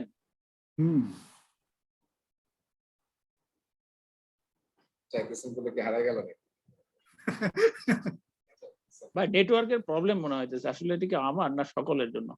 না না, এটা প্রবলেমটা সবার, মাঝে মাঝে নাই, আমিও মাঝে মাঝে মিস করতেছি। আচ্ছা আচ্ছা, তাই নাকি? আচ্ছা, মানে সবার কি অর্ধেক অবস্থা? বাকি কারো কি কথা শুনতেছি না? মিনহাজ, তারপরে তানভীর। না ভাই আছি, আমার একটু নেটওয়ার্কের প্রবলেম ফেস করতেছি, মাঝে মধ্যে ড্রপ করতেছে। আমি 2বার বা 3বার আউট হয়ে গেছিলাম, আবার আমি ভাবলাম যে আমার একার প্রবলেম বোধ হয়। না, সবাই এখন অর্ধেক কথা আসে, অর্ধেক হারায় যায়। তাই নাকি? এইটা পুরো আসছে, এটা কিন্তু পুরো আসছে। রাজু ভাই কি যেন বলতেছিলেন, কথাটা কি বলতেছিলেন? বললাম যে আপনি যেটা চাইতেছেন আপনার পাওয়া তো খুব ইজি, আপনি একটু ওয়েট করেন, 7 আসলে পরীক্ষা দিবেন, দ্যাটস ইট, হয়ে গেল। হ্যাঁ ভাই, কিন্তু আমার তো আগে থেকে পেমেন্ট করা আছে, সো হ্যাঁ না? এটা সেভেন। আচ্ছা এই, রাজু ভাই, সেকেন্ড 7 এর এক্সাম কবে নাগাদ শুরু হতে পারে? কোনো আপনার কোনো হিন্টস আছে আপনার কাছে? না, কোনো হিন্টস নেই, ও আচ্ছা আচ্ছা আচ্ছা। কোনো হিন্টস নেই। দেরি আছে, এই বছর তো অবশ্যই না, ও এই আচ্ছা বছর আচ্ছা। অবশ্যই না। তো চেঞ্জ হলে তো আসলে কোনো চেঞ্জটাই হবে না, আসলে চেঞ্জটা হবে প্রিন্সিপালটা নিয়ে আসলে। মেইনলি প্রিন্সিপালের উপর কিছু প্রশ্ন আসবে, টেইলরিং এর উপর কিছু প্রশ্ন আসবে। বাকি যে পারফরম্যান্স ডোমেইন সেটা আসলে অলরেডি স্টুডেন্ট ম্যানুয়ালে যেভাবে লেখা আছে বা যে প্রেজেন্টেশন স্লাইডে লেখা আছে সেটা কিন্তু খুবই সহজভাবে লেখা আছে। পারফরম্যান্স ডোমেইনও আরো সহজভাবে লেখা আছে 7 এডিশন। আমার কাছে তো মনে হচ্ছে যে আমি যদি মানে স্টুডেন্ট ম্যানুয়াল আর 7 পড়ি, তো মানে পরীক্ষার জন্য I am ready for the exam, আমার কাছে মনে হচ্ছে। এখন যদি আগের বই থেকে পুরো টেনে নিয়ে আসে তাহলে তো বিপদ। এই হচ্ছে আগে বলতে সমস্যা। টেনে আসবে না, আপনি যদি পারফরম্যান্স ডোমেইন পড়েন, মানে 7 এডিশন শুধু পারফরম্যান্স ডোমেইন, তাহলে আমার মনে হয় যথেষ্ট, স্টুডেন্ট ম্যানুয়াল আর পারফরম্যান্স ডোমেইন। কিন্তু পারফরম্যান্স ডোমেইন একটাই সমস্যা, পারফরম্যান্স ডোমেইন আসলে অনেক কিছু নতুন দিচ্ছে যেটা পিএম পক্ষে ছিল না, জি জি জি। এবং কিন্তু তারপর প্রেজেন্টেশনটা অনেক বেটার, প্রেজেন্টেশনটা অনেক বেটার, বেটার আন্ডারস্ট্যান্ডিং। আগে যেটা ছিল খুব হার্ড টাফ সেন্টেন্স ইউজ করতো। কিন্তু ওইটা যদি এখন পড়েন তাহলে তো আরো কনফিউশন ক্রিয়েট হওয়ার কথা। না না না, হ্যাঁ, কানেক্টেড। আমরা ম্যানুয়াল ক্লিয়ার তৈরি হবে না। ম্যানুয়ালটা ফলো করলে ওটা প্রবলেম হবে না। আমরা ম্যানুয়ালের সাথে পুরাতন বইটা যে কনফ্লিক্ট ম্যানেজ করতেছি, গড নোজ কি অবস্থা, তো ওই কনফ্লিক্টটা এখানে অনেক কমিয়ে দিয়েছে, নাই বলতে গেলে। হ্যাঁ, আমার কাছে তো- ওইটাই মনে হয় যে মানে পিএম বক্স 7 এডিশনের পারফরম্যান্স ডোমেইনস, তারপরে student manual, agile practice guide, আর হচ্ছে প্রেজেন্টেশন স্লাইড, তাইলে কিন্তু সহজ আর কি। পিএম আমার বক্স কাছে মনে 6 হচ্ছে থেকে এটা অ্যালাইন্ড, এটা কিন্তু Aligned। অনেক অ্যালাইন্ড, এটা পুরোপুরি অ্যালাইন্ড আমার কাছে মনে হচ্ছে যে ম্যানুয়াল থেকে। বাট আপনার পিএমআই বিডি একজনের সাথে আমার খুব কনফিউজ হলো, উনি আমাকে শেষ পর্যন্ত বললেন যে একটা নতুন বই নাকি আসবে পিএম বক্স 6 এর প্রসেস গুলো। আমি বললাম যে প্রসেস গুলো সব ইনক্লুড করাই, নতুন বই আসবে। তাই বললাম কোনো হিন্টস আছে কিনা, রেফারেন্স ছাড়াই অনেকে কিন্তু এখনো এই নতুন জিনিসে আসতেছে না, পুরাতন আগের বইটা থেকেই সবকিছু ম্যানেজ করে পড়ানোর চেষ্টা করতেছে আর কি, এক লাইনে বলতে গেলে। তো এটা একটা কনফিউশন তৈরি করে এবং তারা ফোর্স ভাই, তৈরি করে। সরি, ওই ইন্টারাপ্ট করলাম অন্য পয়েন্টে। হুম, যা এটা স্টাডি ম্যাটার, তো এই জন্য। ঠিক আছে, তাহলে আমরা আজকে এত বড় দেখি কখন শেষ হবে এটা। আচ্ছা, তাহলে এতক্ষণ আমরা কি দেখলাম? প্রজেক্ট স্কোপ এস্টিমেট তৈরি হলো। এরপরে আসলে মেইন যেটা পড়াশোনা সেটা হচ্ছে create WBS, work breakdown structure. আচ্ছা, তার মানে প্রজেক্টে যত কাজ আছে সেটাকে আমরা ছোট ছোট কম্পোনেন্টে তৈরি করব। কয় মিনিট আছে আমাদের হাতে? আজকে 10 মিনিট আছে। লেটস সি, আমি এই ডাব্লিউবিএস টা বোঝার জন্য আমরা ইয়াতে যাব, একটা হোয়াইট বোর্ডে যাব। হোয়াইট বোর্ড দেখা যাচ্ছে? জি কি ভাই? দেখেন, ডাব্লিউবিএস কিন্তু আমরা যারা সবাই আছি, আরিফ, সাইফুর আছেন তো না? সাইফুর, তানভীর, আছে ভাইয়া, সবাই আছে। সবাই আছে। কাউকে শুনতে পাচ্ছি না আসলে। না না ভাই, আছি, রেসপন্স করছি মাঝে মাঝে, বাট কম করি আর কি। আমার কোশ্চেন গুলো ভাইয়ারা করতেছে, তো আমি আর কথা বলছি না। তাহলে আমাদেরকে একটু থ্যাঙ্কস দেন। না না, তা তো অবশ্যই ভাইয়া, ডিসকাস করলে একটু ক্লিয়ার হয়। দেখেন, আমরা এটা ডিসকাস করে আজকে শেষ করবো আর কি। সেটা হচ্ছে যে ডাব্লিউবিএস এর মেইন কনসেপ্টটা হচ্ছে যে আমরা কোনো একটা প্রজেক্টে মানে একবারে করতে পারি না। যেমন কেউ তাজমহল এসে বসে দিয়ে যায় না যে তাজমহল, এটা তাজমহল, এটা পিরামিড কোথাও থেকে এসে টুক করে বসে যায় নাকি। তার মানে কি আমাদেরকে প্রজেক্ট যখন করি বা কোনো কাজ করি আমরা, তখন আমরা কি করি আসলে? আমরা কিন্তু এটাকে ছোট ছোট পার্ট করি। যেমন বাচ্চারা লেগো খেলে না, লেগোতে কিন্তু বিভিন্ন পার্টস থাকে। এই পার্টস গুলো কিন্তু জোড়া লাগে রোবট বানাচ্ছি, বাড়ি বানাচ্ছি, তাই না, ঘর বানাচ্ছি, তারপর হচ্ছে আপনার গাড়ি বানাচ্ছি। সো তার মানে কি আমরা কাজের সুবিধার জন্য আসলে আমরা টোটাল একটা জিনিস প্রজেক্টকে আমরা কি করি? ব্রেকডাউন করি, ম্যানেজেবল কম্পোনেন্ট তৈরি করি। সেটিকে বলা হয় আসলে ডাব্লিউবিএস। এটা না হলে আমাদের আসলে প্রজেক্ট ম্যানেজ করা কোয়াইট ইম্পসিবল। একবারে তো প্রজেক্ট সব কাজ করা যাবে। সো এখানে দেখেন, আমি একটা ছোট্ট এক্সাম্পল নিচ্ছি। সেটা হচ্ছে যে ধরেন আমরা একটা ইয়া করব, একটা ইভেন্ট ম্যানেজমেন্ট করব, একটা প্রজেক্ট করতেছি ইভেন্ট ম্যানেজমেন্ট। তাহলে এই প্রজেক্টটাকে যদি আমরা আইডেন্টিফাই করার চেষ্টা করি যে আসলে মেজর কি কি কম্পোনেন্ট আছে যেটা না হলে ইভেন্ট ম্যানেজমেন্ট, কিসের ইভেন্ট ম্যানেজমেন্ট করতে যাচ্ছি আমরা? ধরেন আমরা কোন একটা মানে কয়েকজন স্পিকার নিয়ে আসবো, কিছু রিসার্চ পেপার জমা হবে এবং সবাই সেই রিসার্চ পেপার গুলো ওখানে প্রেজেন্ট করবে এবং একজন গেস্ট স্পিকার থাকবে যিনি আবার ফাইনালি সবগুলোকে রেকর্ড করবে। এখানে স্টুডেন্টরা থাকবে, তারপরে টিচার্সরা থাকবেন বিভিন্ন ইউনিভার্সিটির, ঠিক আছে, একটা ভেন্যুতে হবে এটা, তারপরে কিছু খাওয়া দাওয়া থাকবে, এই জিনিসগুলো হচ্ছে হবে। আর একটা হচ্ছে ট্রান্সপোর্ট থাকবে, ইনভাইটেশন থাকবে, এই জিনিসগুলো হচ্ছে আমাদের মেইন টার্গেট একটা সাকসেসফুল ইভেন্ট করার জন্য। তাহলে এরকম একটা ইভেন্ট যদি আমরা সাকসেসফুলি, এটা একটা প্রজেক্ট, সেই প্রজেক্টটা যদি আমরা সাকসেসফুলি করতে চাই তাহলে আসলে মেজর কম্পোনেন্ট কি কি আছে এটা যদি আমরা সবাই মিলে আইডেন্টিফাই করার চেষ্টা করি তাহলে কি কি পাওয়া যাবে। দেখেন, 1 নম্বর কি হবে? 1 নম্বর হচ্ছে আমাদের হচ্ছে স্পিকারস, তাই না? স্পিকারস, যে কারা কারা আমাদের স্পিকারস হবে। তারপর আরেকটা বড় আমাদের মেজর কম্পোনেন্ট হবে পার্টিসিপেন্টস। তারপরে হবে কি? Venue, right? তারপরে হবে ফুড, ঠিক আছে? আর কি লাগবে? ইভেন্ট ম্যানেজমেন্টকে সাকসেসফুল করার জন্য? স্পিকারস, পার্টিসিপেন্টস, লজিস্টিক সাপোর্ট লাগবে। লজিস্টিক সাপোর্ট লাগবে। এর মধ্যে আমরা সবকিছু ধরলাম, ধরো লজিস্টিক সাপোর্টের মধ্যে। তারপর আরেকটা হতে পারে আপনার ইভেন্টটা, এই যে ফুল যে ইভেন্টটা, সেই ইভেন্টটা আসলে কিভাবে রান করবে, তার শিডিউল থেকে শুরু করে কে ওটা পরিচালনা করবে, কোন সময় কি ঘটবে, এইসব কিছু তখন অপারেশন খাওয়া দাওয়া হবে। হ্যাঁ, তাই ইভেন্টটা রান করাবে এরকম কিছু একটা। এখন আসলে স্পিকার, এখন আমরা যে কয়েকটা কম্পোনেন্ট তৈরি করলাম, এখন দেখতে হবে যে আসলে কোনো কম্পোনেন্ট মিসিং হলো কিনা। যদি মিসিং হয় তাহলে সেটা এখানে নিয়ে আসতে হবে, যেগুলো আসলে মেজর কম্পোনেন্ট। এরপরে এখন এই পার্টিসিপেন্টকে যদি আমি একটাকে ব্রেকডাউনে যাই, সবগুলোকে ব্রেকডাউন করবো না, একটাকে যদি আমি ব্রেকডাউন করি পার্টিসিপেন্টস, তাহলে পার্টিসিপেন্টস যদি আমরা এটাকে আরো ব্রেকডাউন করি তাহলে আমরা বলতেছিলাম যে আমাদের পার্টিসিপেন্ট হবে স্টুডেন্টস, তাই না? তারপরে হবে ধরেন আমাদের টিচার্স, তারপরে হবে কি ধরেন রিসার্চার্স, যারা আসলে রিসার্চ পেপার জমা দিয়েছে তারা। আর এই স্টুডেন্টের মধ্যে আমরা যদি আবার ব্রেকডাউন করতে চাই, আমরা ব্রেকডাউন করতে পারি না, যে আমরা এরকম বলতে পারি যে সমস্ত পাবলিক, হ্যাঁ, গ্র্যাড নন গ্র্যাড দিতে পারি, গ্র্যাজুয়েটেড মানে নন গ্র্যাজুয়েট দিতে পারি। বা আপনার ধরেন যে আমরা সমস্ত পাবলিক ইউনিভার্সিটিকে আমরা ইনভাইটেশন করবো, আবার সমস্ত প্রাইভেট ইউনিভার্সিটিকে ইনভাইটেশন পাবো, ঠিক আছে? আর পার্টিসিপ, এবং এখানে আরেকটা জিনিস থাকতে হবে, তাই না? ইনভাইটেশন করতে হবে সবাইকে। সো এই যে আমরা ব্রেকডাউন করছি, হ্যাঁ, পাবলিক সেক্টর, প্রাইভেট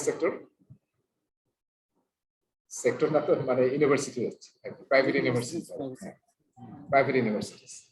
এখন এই যে আমাদের তৈরি হয়ে গেল, আর কি আমাদের পার্টিসিপেন্ট আছে? টিচার্স আছে। টিচার্সের মধ্যে আমরা এরকম ভাগ করতে পারি যে আমাদের পাবলিক ইউনিভার্সিটি কিছু টিচার নেব, প্রাইভেট ইউনিভার্সিটি কিছু টিচার নেব। আমরা কি ইভেন্ট করছি তার উপরে পার্টিসিপেন্টটা ডিপেন্ড করবে, রাইট, ডিপেন্ড করবে, ঠিক আছে? এই হলো। এখন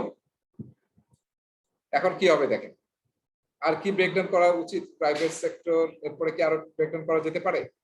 স্টুডেন্টকে আবার ভাগ করা যেতে পারে, লোকাল ফরেন করা যেতে পারে। হ্যাঁ, লোকাল করা যেতে পারে, ফরেন করা যেতে পারে। তারপরে আরো যদি ব্রেকডাউন করেন, লোকাল ধরেন, লোকাল আর ফরেন ইউনিভার্সিটিস। লোকালটাকে যদি আমরা ব্রেকডাউন করেন তাহলে হয়তো ধরুন চিন্তা করলেন যে টপ আপনি, হ্যাঁ, 30 ইউনিভার্সিটিকে ডাকবেন, তাহলে 30 ইউনিভার্সিটি আবার দিতে পারেন, ঠিক আছে?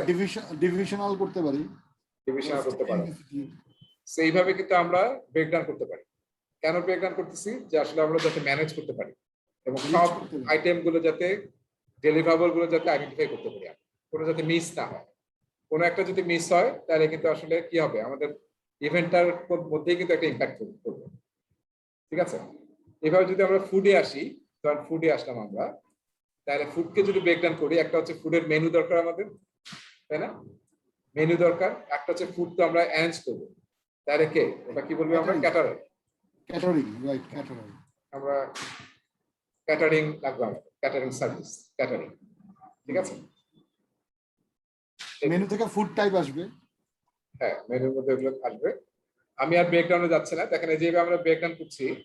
এখন এই যে আমরা মেনু মতো আসলাম, এই যে লাস্টের যে লেভেলটা, যেটাকে আর ব্রেকডাউন করা হয় না, হ্যাঁ, যেটাকে আর ব্রেকডাউন করা হয় না, সেটাকে বলা হয় ওয়ার্ক প্যাকেজ, ঠিক আছে? যেমন এখানে আমরা নিচে আর ব্রেকডাউন করি নাই, কোনো চাইল্ড নাই। এই রিলেশন গুলো কি সবাই খেয়াল করছেন? সবগুলো হচ্ছে প্যারেন্ট চাইল্ড, তাই না? সবগুলো কিন্তু প্যারেন্ট চাইল্ড। ভেনু আমি করি নাই, ভেনু করা যেতে পারে, ফুড আমি জাস্ট ফর এক্সাম্পল নিচ্ছি। তাহলে এটা সবগুলোর সাথে রিলেশন কি? এটা প্যারেন্ট, এগুলো হচ্ছে চাইল্ড। আবার এটা যদি পার্টিসিপেন্ট যদি প্যারেন্ট হয়, এই কয়েকটা হচ্ছে স্টুডেন্ট, টিচার্স, রিসার্চার্স, হ্যাঁ, এগুলো সব হচ্ছে আমাদের এটার চাইল্ড। আবার এইটার চাইল্ড দুটো আছে, রাইট? সো এটার আবার চাইল্ড আছে। তো সবগুলোর মধ্যে থেকে parent child relation, parent child relations. তো যেটার আর কোনো চাইল্ড নাই সেটাকে আমরা বলি ওয়ার্ক প্যাকেজ, ঠিক আছে? আর সবার উপরের লেভেলে যে কম্পোনেন্ট গুলো থাকে সেগুলোকে আমরা বলি মানে বড় কম্পোনেন্ট বা মেজর কম্পোনেন্ট, এরকম বলি আর কি। আচ্ছা, এখন দেখেন এই যে আমরা ব্রেকডাউন করলাম, এই ব্রেকডাউন করার সময় আসলে কয়েকটা রুল অ্যাপ্লাই করা হয়। তার মধ্যে আমি একটা রুল নিয়েই কথা বলবো, সেটা হচ্ছে 100% রুল, ঠিক আছে? একটা ভালো WBS তৈরি করার জন্য, এটাকে বলা হয় WBS প্রজেক্টটাকে, যে আপনি বিভিন্ন ডেলিভারেবল বা মেজর কম্পোনেন্ট এবং সাব কম্পোনেন্ট ব্রেকডাউন করলেন, সেই প্রক্রিয়াটাকে বলা হয় ডিকম্পোজিং করা। কি বলা হয়? ডিকম্পোজ। আমরা ডিকম্পোজ করলাম, প্রজেক্টটাকে ব্রেকডাউন করে ডিকম্পোজ করলাম। সেই জন্য এই টেকনিকটাকে বলা হয় ডিকম্পোজিশন। 100% রুল মানে হচ্ছে আমি যে এই পার্টিসিপেন্টকে ব্রেকডাউন করে এই যে তিনটা ভাগে ভাগ করলাম, যে স্টুডেন্ট, টিচার্স এবং রিসার্চার্স, হ্যাঁ, ইনভার্টেশনটা বাদ দেন, ইনভার্টেশনটা তো অন্য একটা আলাদা ইয়ে হতে বেটার হতো, রিসার্চার। তাহলে এই তিনটা, আবার এই স্টুডেন্টকে আবার দুই ভাগ করলাম, যে পাবলিক ইউনিভার্সিটি, প্রাইভেট ইউনিভার্সিটি। আবার এখানে প্রাইভেট ইনস্টিটিউট দুই ভাগ করলাম, লোকাল এবং ফরেন। এর নিচে ধরেন আমি গেলাম না। এখন এই যে আমি 100% মানে কি, যে আমি যে প্রাইভেট সেক্টরের পার্টিসিপেন্ট চাচ্ছি, এই দুইটা মিলে যাতে আমার টার্গেটেড পার্টিসিপেন্ট হয়ে যায়, 100% হয়ে যায়, মানে কোনো কেউ যাতে বাদ না পড়ে। বাদ পড়লে কি হবে, এই যে প্রাইভেট ইউনিভার্সিটি থেকে যে আমি স্টুডেন্ট চাইছি সেটার কোনো একটা কম্পোনেন্ট ধরেন বাদ পড়ে গেল, আমি শুধু হয়তো লোকাল ধরছি, ফরেন ধরি নাই, তাহলে কি হবে? তার মানে আমার যে উদ্দেশ্য ছিল যেটা একটা ইন্টারন্যাশনাল ইভেন্ট, সেটা কিন্তু হচ্ছে না। হ্যাঁ, সো তার মানে এই দুইটা চাইল্ড মিলে 100% অফ প্যারেন্ট হতে হবে। আবার এই দুইটা প্যারেন্ট মিলে 100% অফ যাতে আমাদের ইনস্টিটিউশন পার্টিসিপেন্ট কালেক্ট হয়ে যায়, 100% হতে হবে।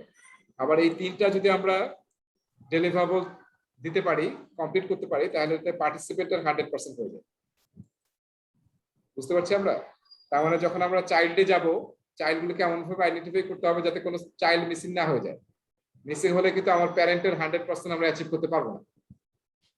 এইভাবে আপার লেভেলে যাবে, এটাকে বলা হয় 100% রুল। তারপরে স্পিকারকে যদি আমরা ব্রেকডাউন করতাম, যে গেস্ট স্পিকার কারা হবে, তারপরে রিসার্চাররা তো স্পিক করবে, তাছাড়া আরো কিছু হয়তো কি স্পিকার থাকতে পারে করবে, হ্যাঁ, তারপর আসলে মেইন চিফ স্পিকার থাকবে, কি স্পিকার উনি থাকবেন। সো এই যে স্পিকার আমি করতেছি, এটাও যাতে কোনো মিসিং না হয়, এখানে সব করলে যাতে 100% অফ স্পিকারের যে এক্সপেকটেশন আমার, সেটা যাতে অ্যাচিভ হয় আমাদের। এইভাবে ভেন্যু যদি 100% করি, আমরা ফুড 100% করে ফেলি, হ্যাঁ, লজিস্টিক 100% করে ফেলি, ইভেন্ট 100% করে ফেলি, তার মানে হচ্ছে আমরা ফুল ইভেন্টের প্রজেক্টর কিন্তু 100% অ্যাচিভ করতে পারবো, ঠিক আছে? এটাকে বলা হয় 100% রুল। তো যখন আমি ব্রেকডাউন করবো, তখন এই রুলটা মাথায় রাখতে হবে যাতে কোনো কিছু মিসিং না হয়। হ্যাঁ, এই রুলটা যদি অ্যাপ্লাই করেন, কোনো জায়গায় যদি কোনো একটা কম্পোনেন্ট মিসিং হয়, যেমন আপনি মেনুর মধ্যে বানাইছেন সবকিছু আছে, দেখা গেল যে পানি নাই, পানি রাখেন নাই বা চা রাখেন নাই, তাহলে কি হবে? এই মেনুটা হয়েছে কিন্তু সবাই খাওয়ার পরে কিন্তু পানি খুঁজবেন, বা চা পাওয়া গেল না, বা কফি পাওয়া গেল না, কেউ হয়তো কফি খায়, আপনি চা রাখছেন, কফি রাখেন, সেটা কিন্তু একটা ডিসস্যাটিসফ্যাকশন তৈরি হবে। সো এই যে আমরা আইডেন্টিফাই করার চেষ্টা করতেছি যাতে কোনো ডেলিভারেবল মিসিং না হয়, সেটাকে আমরা বলতেছি 100% রুল। এবং সব 100% যদি আমরা যোগ করি চাইল্ড, তাহলে প্যারেন্ট পাবো, সব প্যারেন্ট যোগ করলে তার উপরের গ্রান্ট প্যারেন্টকে পাবো, এইভাবে কিন্তু পুরো প্রজেক্টের 100% পাবো। ঠিক আছে? আচ্ছা, এটাকে বলা হয় 100% রুল। আরেকটা জিনিস মনে রাখতে হবে যে আসলে আমরা এই যে ব্রেকডাউন করতেছি, এই যে আমরা কিন্তু এখানে লোকাল ইউনিভার্সিটি, ফরেন ইউনিভার্সিটি গেলাম, এরপরে কিন্তু আমরা ব্রেকডাউন করতে পারি, তাই না? লোকাল ইউনিভার্সিটি আমি বলছিলাম যে 30টা আমরা ইউনিভার্সিটি চাচ্ছি যারা টপে আছে, সো এই 30টা ইউনিভার্সিটিতে আবার নাম লিখতে পারি আমরা, তাই না? এটা যদি আবার লোকালটাকে ব্রেকডাউন করি, আমরা করতে পারি কিন্তু। সো কোন পর্যন্ত আমরা ব্রেকডাউন করবো সেটা আসলে ডিপেন্ড করবে কার উপর? আমাদের প্রজেক্টের উপরে, যে আমরা আসলে কোন লেভেল পর্যন্ত যেতে চাই। ঠিক আছে, এটা কোনো রুল নাই আপনি কোন লেভেল পর্যন্ত যেতে চান, তবে মনে রাখতে হবে excessive decomposition is not good. মানে আমরা কেন ডিকম্পোজ করছি, যাতে ম্যানেজেবল কম্পোনেন্ট হয়, এমন যাতে না হয়ে যায় আনম্যানেজেবল কম্পোনেন্ট হয়ে যায়। ঠিক আছে, তো আমরা সেটুকু মতো ততটুক ডিপে যাব যে পর্যন্ত গেলে একটা আমরা বলি, একটা সূত্রের কথা বলি, সেটা হচ্ছে যে পর্যন্ত গেলে আমরা ওই ওয়ার্ক প্যাকেজটা, সেই ওয়ার্ক প্যাকেজটা, এই যে ওয়ার্ক প্যাকেজ মানে যেটাকে ব্রেকডাউন করা হয়, ওইটুক মতো আমরা ওয়ার্ক প্যাকেজটার মানে লাস্ট স্টেজে যাব, যার নিচে আর যাবো না, যেখানে কি আমরা ইজিলি এস্টিমেট করতে পারি বা বুঝতে পারি যে এই ওয়ার্ক প্যাকেজটা করতে কি পরিমাণ সময় লাগবে, টাইম লাগবে। ঠিক আছে, এই রিকোয়ারমেন্টটা দিতে কি পরিমাণ কস্ট লাগবে, এখানে কি কি রিসোর্স লাগবে, কি কি রিস্ক থাকতে পারে, এবং এই রিকোয়ারমেন্টটা ক্লিয়ারলি আমরা বুঝতে পারি। হ্যাঁ, ক্লিয়ারলি আমরা রিকোয়ারমেন্টটা বুঝতে পারি, সে তারপরে আসলে আর ব্রেকডাউন করার দরকার নেই। এটা একটা রুল। হ্যাঁ, যে আমরা আসলে ওই পর্যন্ত এক্সেসিভ ডিকম্পোজ করবো না, যে পর্যন্ত গেলে আমাদের requirement breakdown work package breakdown করার দরকার নাই, যেখানে আমরা ক্লিয়ারলি বুঝতে পারি যে আসলে আমরা কি চাচ্ছি, টাইম কিরকম লাগবে, কস্ট কিরকম লাগবে, রিসোর্স কিরকম লাগবে, রিস্ক কি কি আছে, কোয়ালিটি রিকোয়ারমেন্ট কি কি আছে। তাহলে এর ডিপে আর যাওয়া দরকার নেই, এরপরে আর ব্রেকডাউন করা দরকার নেই। ঠিক আছে, তাহলে হ্যাঁ বলুন। আচ্ছা, একটা জিনিস মানে একটু কনফিউশন ছিল, সেটা হচ্ছে যে মানে work package consisting of multiple task, am I correct?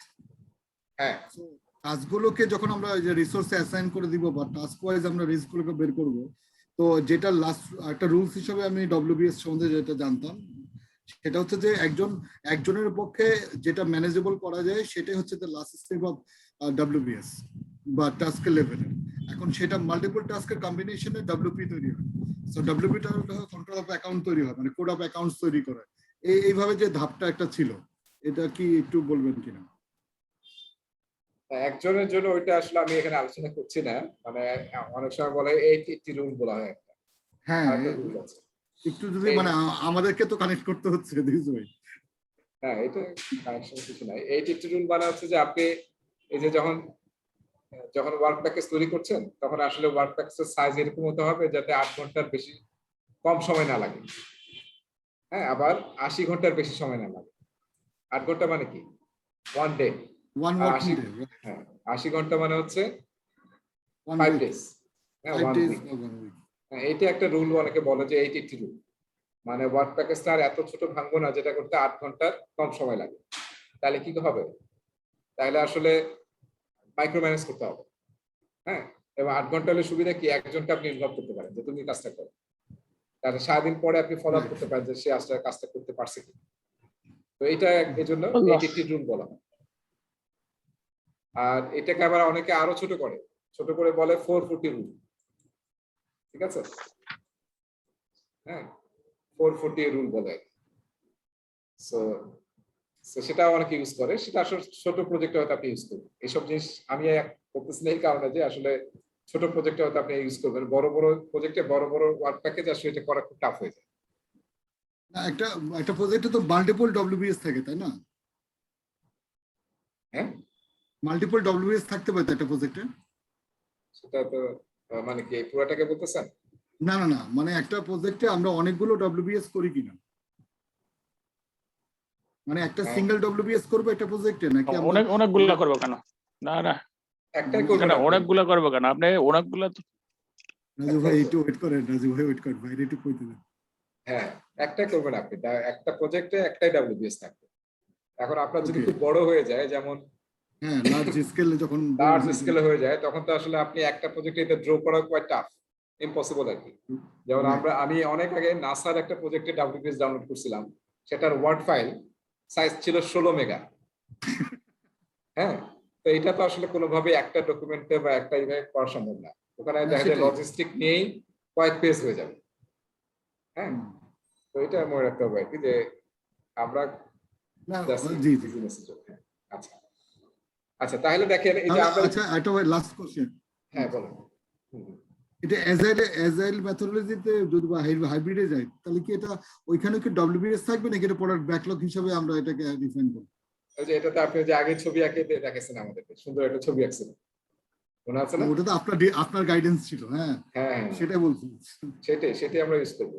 Agile হলে তো আমরা ওইভাবে যাবো, প্রোডাক্ট আচ্ছা আচ্ছা, ভিশন থেকে রোড ম্যাপ, রিলিজ প্ল্যান এইভাবে যাবে হ্যাঁ এপিক থেকে As a- এটা করব অ্যাজ এর ক্ষেত্রে, ঠিক আছে? ওকে একই অ্যাপ্রোচ, কিন্তু এখানেও আসলে আমরা ব্রেকডাউন করতেছি একটা ডিফারেন্ট অ্যাপ্রোচে, আর অ্যাজাইলে আমরা একটা ডিফারেন্ট অ্যাপ্রোচে ব্রেকডাউন করতেছি। কাজ করতে সব সেম, এবং ওরা লাস্টেরটাকে বলতেছে ইউজার স্টোরি, আমরা লাস্টেরটাকে বলতেছি ওয়ার্ক প্যাকেজ। ওকে আর ওয়ার্ক প্যাকেজকে ব্রেকডাউন করে আমরা টাস্কে যাব, আর ওরা আসলে ইউজার স্টোরিকে ব্রেকডাউন করে টাস্কে যাবে। এটাই, সবাই তো এটা বুঝতে পারছি না রিলেশনটা? আরো সামনে কথা বলবো আমরা, ইউজার স্টোরি সামনে আছে আসলে। সো ওয়ার্ক প্যাকেজ এখানে একটু মনে রাখতে হবে, এইটাকে আমরা বলতেছি, পুরো ব্যাপারটাকে বলতেছি এই প্রজেক্টের WBS, ওয়ার্ক ব্রেকডাউন স্ট্রাকচার। তার মানে একটা জিনিস খেয়াল করেন, ওয়ার্ক ব্রেকডাউন স্ট্রাকচারে কিন্তু কোনো ওয়ার্ক নাই, আছে কাজ আছে। ক্যাটারিং বলছি আমরা, ক্যাটারিং করতে কি কি করতে হবে এটা কিন্তু আমরা এখন বলি নাই, ঠিক আছে? মেনুটা তৈরি করতে কি কি কাজ করতে হবে এটা এখন আমরা বই নাই, কিন্তু কাজগুলো কিন্তু WBS এর পার্ট না। আমাদের লাস্ট লেভেল হচ্ছে ওয়ার্ক প্যাকেজ। ওয়ার্ক প্যাকেজ মানে কি? তার মানে কাজের প্যাকেজ, যেটা এখন আমরা আসলে খুলি নাই, খোলার পরে কাজগুলো পাবো। সো এটা কিন্তু শিডিউলিং এর কাজ, এটা আসলে WBS এর কাজ না। WBS আমরা ওয়ার্ক প্যাকেজ মধ্যে ডিফাইন করি। তাহলে WBS এর ইনপুটটা কি, মানে এগুলাকে এনেবল করতেছি কিভাবে? আমরা যে রিকমেন্ড গুলো পেলাম সেখান থেকে? হ্যাঁ, scope statement, main input Scope হচ্ছে স্কোপ statement. স্টেটমেন্ট। হ্যাঁ, ফুল স্কোপটাকে আমরা ব্রেকডাউন করে এটা বানাচ্ছি। তাহলে সিকোয়েন্স করার আগে আমরা তখন আবার অ্যাক্টিভিটি গুলোকে ই করব। হ্যাঁ, নিয়ে আসবো, আচ্ছা ঠিক আছে? ওটা আমি যাচ্ছি স্টেপ বাই স্টেপস।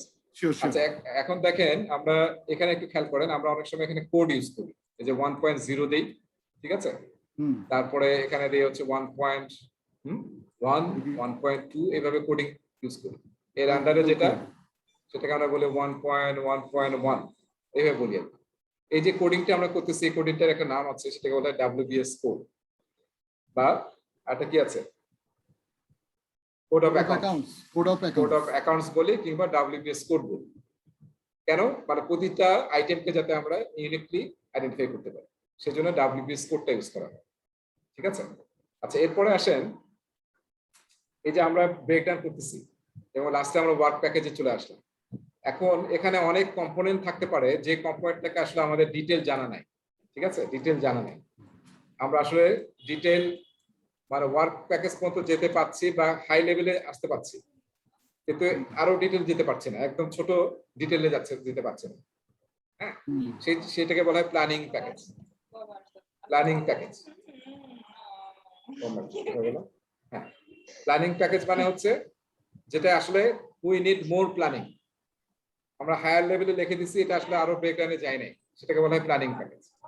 যখন আমাদের ইনফরমেশন আমাদের আসবে, কেন এটা করতে পারছি না, হয়তো সামনের কোনো কিছুর উপর ডিপেন্ড হচ্ছে, তো সেটা যখন আমরা পাবো তখন আসলে আমরা আরো প্ল্যানিং করব, সেটাকে বলা হয় প্ল্যানিং প্যাকেজ।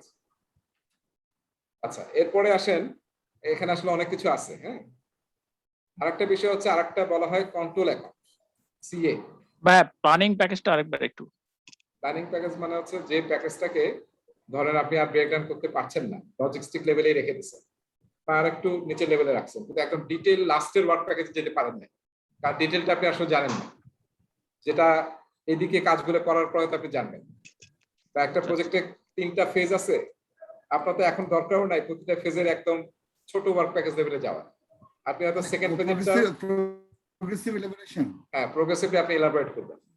সেকেন্ডটা হয়তো জাস্ট বড় বড় লেভেলে রেখে দিচ্ছেন, সেকেন্ড ফেজে যখন যাবেন তখন আসলে আপনি ওটাকে আরো লোয়ার লেভেলে ব্রেকডাউন করবেন, তাইলে আসলে আপনার টাইম এবং সেভ হবে। না হলে তো আসলে সবই যদি করে ফেলি বড় একটা প্রজেক্টে, তাহলে তো আসলে আননেসেসারি টাইম নষ্ট হবে। যদি কোনো কারণে এই ফেজে প্রজেক্টটা শেষ হয়, তাহলে আপনার এফোর্ট টেফোর্ট সব জলে গেল, টাকা নষ্ট হলো। আর অনেক সময় আমরা পারি না, কারণ আগের আউটপুট দেখে তারপরে আসলে আমরা ডিটেল প্ল্যানিং করতে পারবো, সেটাকে বলা হয় প্ল্যানিং প্যাকেজ, ঠিক আছে? এটা আসলে নতুন ছবি দিচ্ছে পিএম বয়, দেখবো আমরা, স্টুডেন্ট এখানে আছে, প্রেজেন্টেশন স্লাইডে আছে, যেটা আগে ছিল না।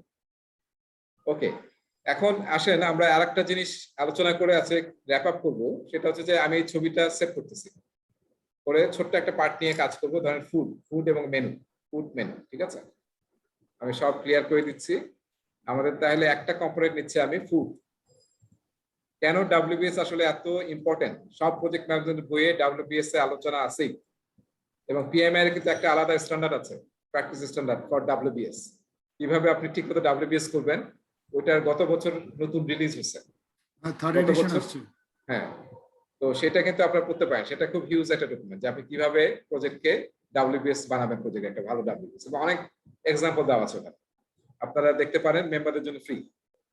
আচ্ছা, তাহলে আমি কি আসলাম ফুড থেকে, আমরা একটা করছিলাম মেনু, ঠিক আছে, তারপরে কি এখানে কি করছিলাম, ক্যাটারিং সার্ভিস, ক্যাটারিং। আচ্ছা, আমি এখন মেনুতে আসি। এখন আমি কি করতেছি, এটা ছিল ওয়ার্ক প্যাকেজ। এখন ওয়ার্ক প্যাকেজটা আমরা ভেঙে কি করব, টাস্ক করবো, যে এই মেনুটা ফাইনালাইজ করার জন্য আসলে আমাদের কি কি কাজ করতে হবে, সেই টাস্কগুলোকে আমরা আইডেন্টিফাই করবো। সেটা কিন্তু আমি WBS এর পার্টনার, আমি কোথায় যাচ্ছি, এখন আমি কাজে যাচ্ছি, এটা আমি চলে যাচ্ছি শিডিউলিং এ। WBS থেকে কিন্তু শিডিউল তৈরি করা হয় প্রজেক্টে, কত সময় লাগবে, এবং WBS থেকে কিন্তু বাজেটিং করা হবে, কস্ট। এই দুইটা কিভাবে WBS থেকে হয় সেটা আমি এক্সপ্লেন করতেছি। এখন ধরেন মেনু তৈরি করতে কারা মেনু তৈরি করবে, যারা হয়তো এক্সপার্ট আছে, যে যারা আগে থেকে ইভেন্ট ম্যানেজ করছে। সো একটা যদি লাঞ্চ থাকে এখানে, হ্যাঁ, একটা টি ব্রেক আছে, একটা লাঞ্চ আছে, দাদা, তাহলে কি কি মেনু থাকবে, তাহলে আমরা কি করবো, একটা নম্বর হচ্ছে মেনুটা, তাহলে ক্রিয়েট মেনু, একটা হচ্ছে ক্রিয়েট মেনু।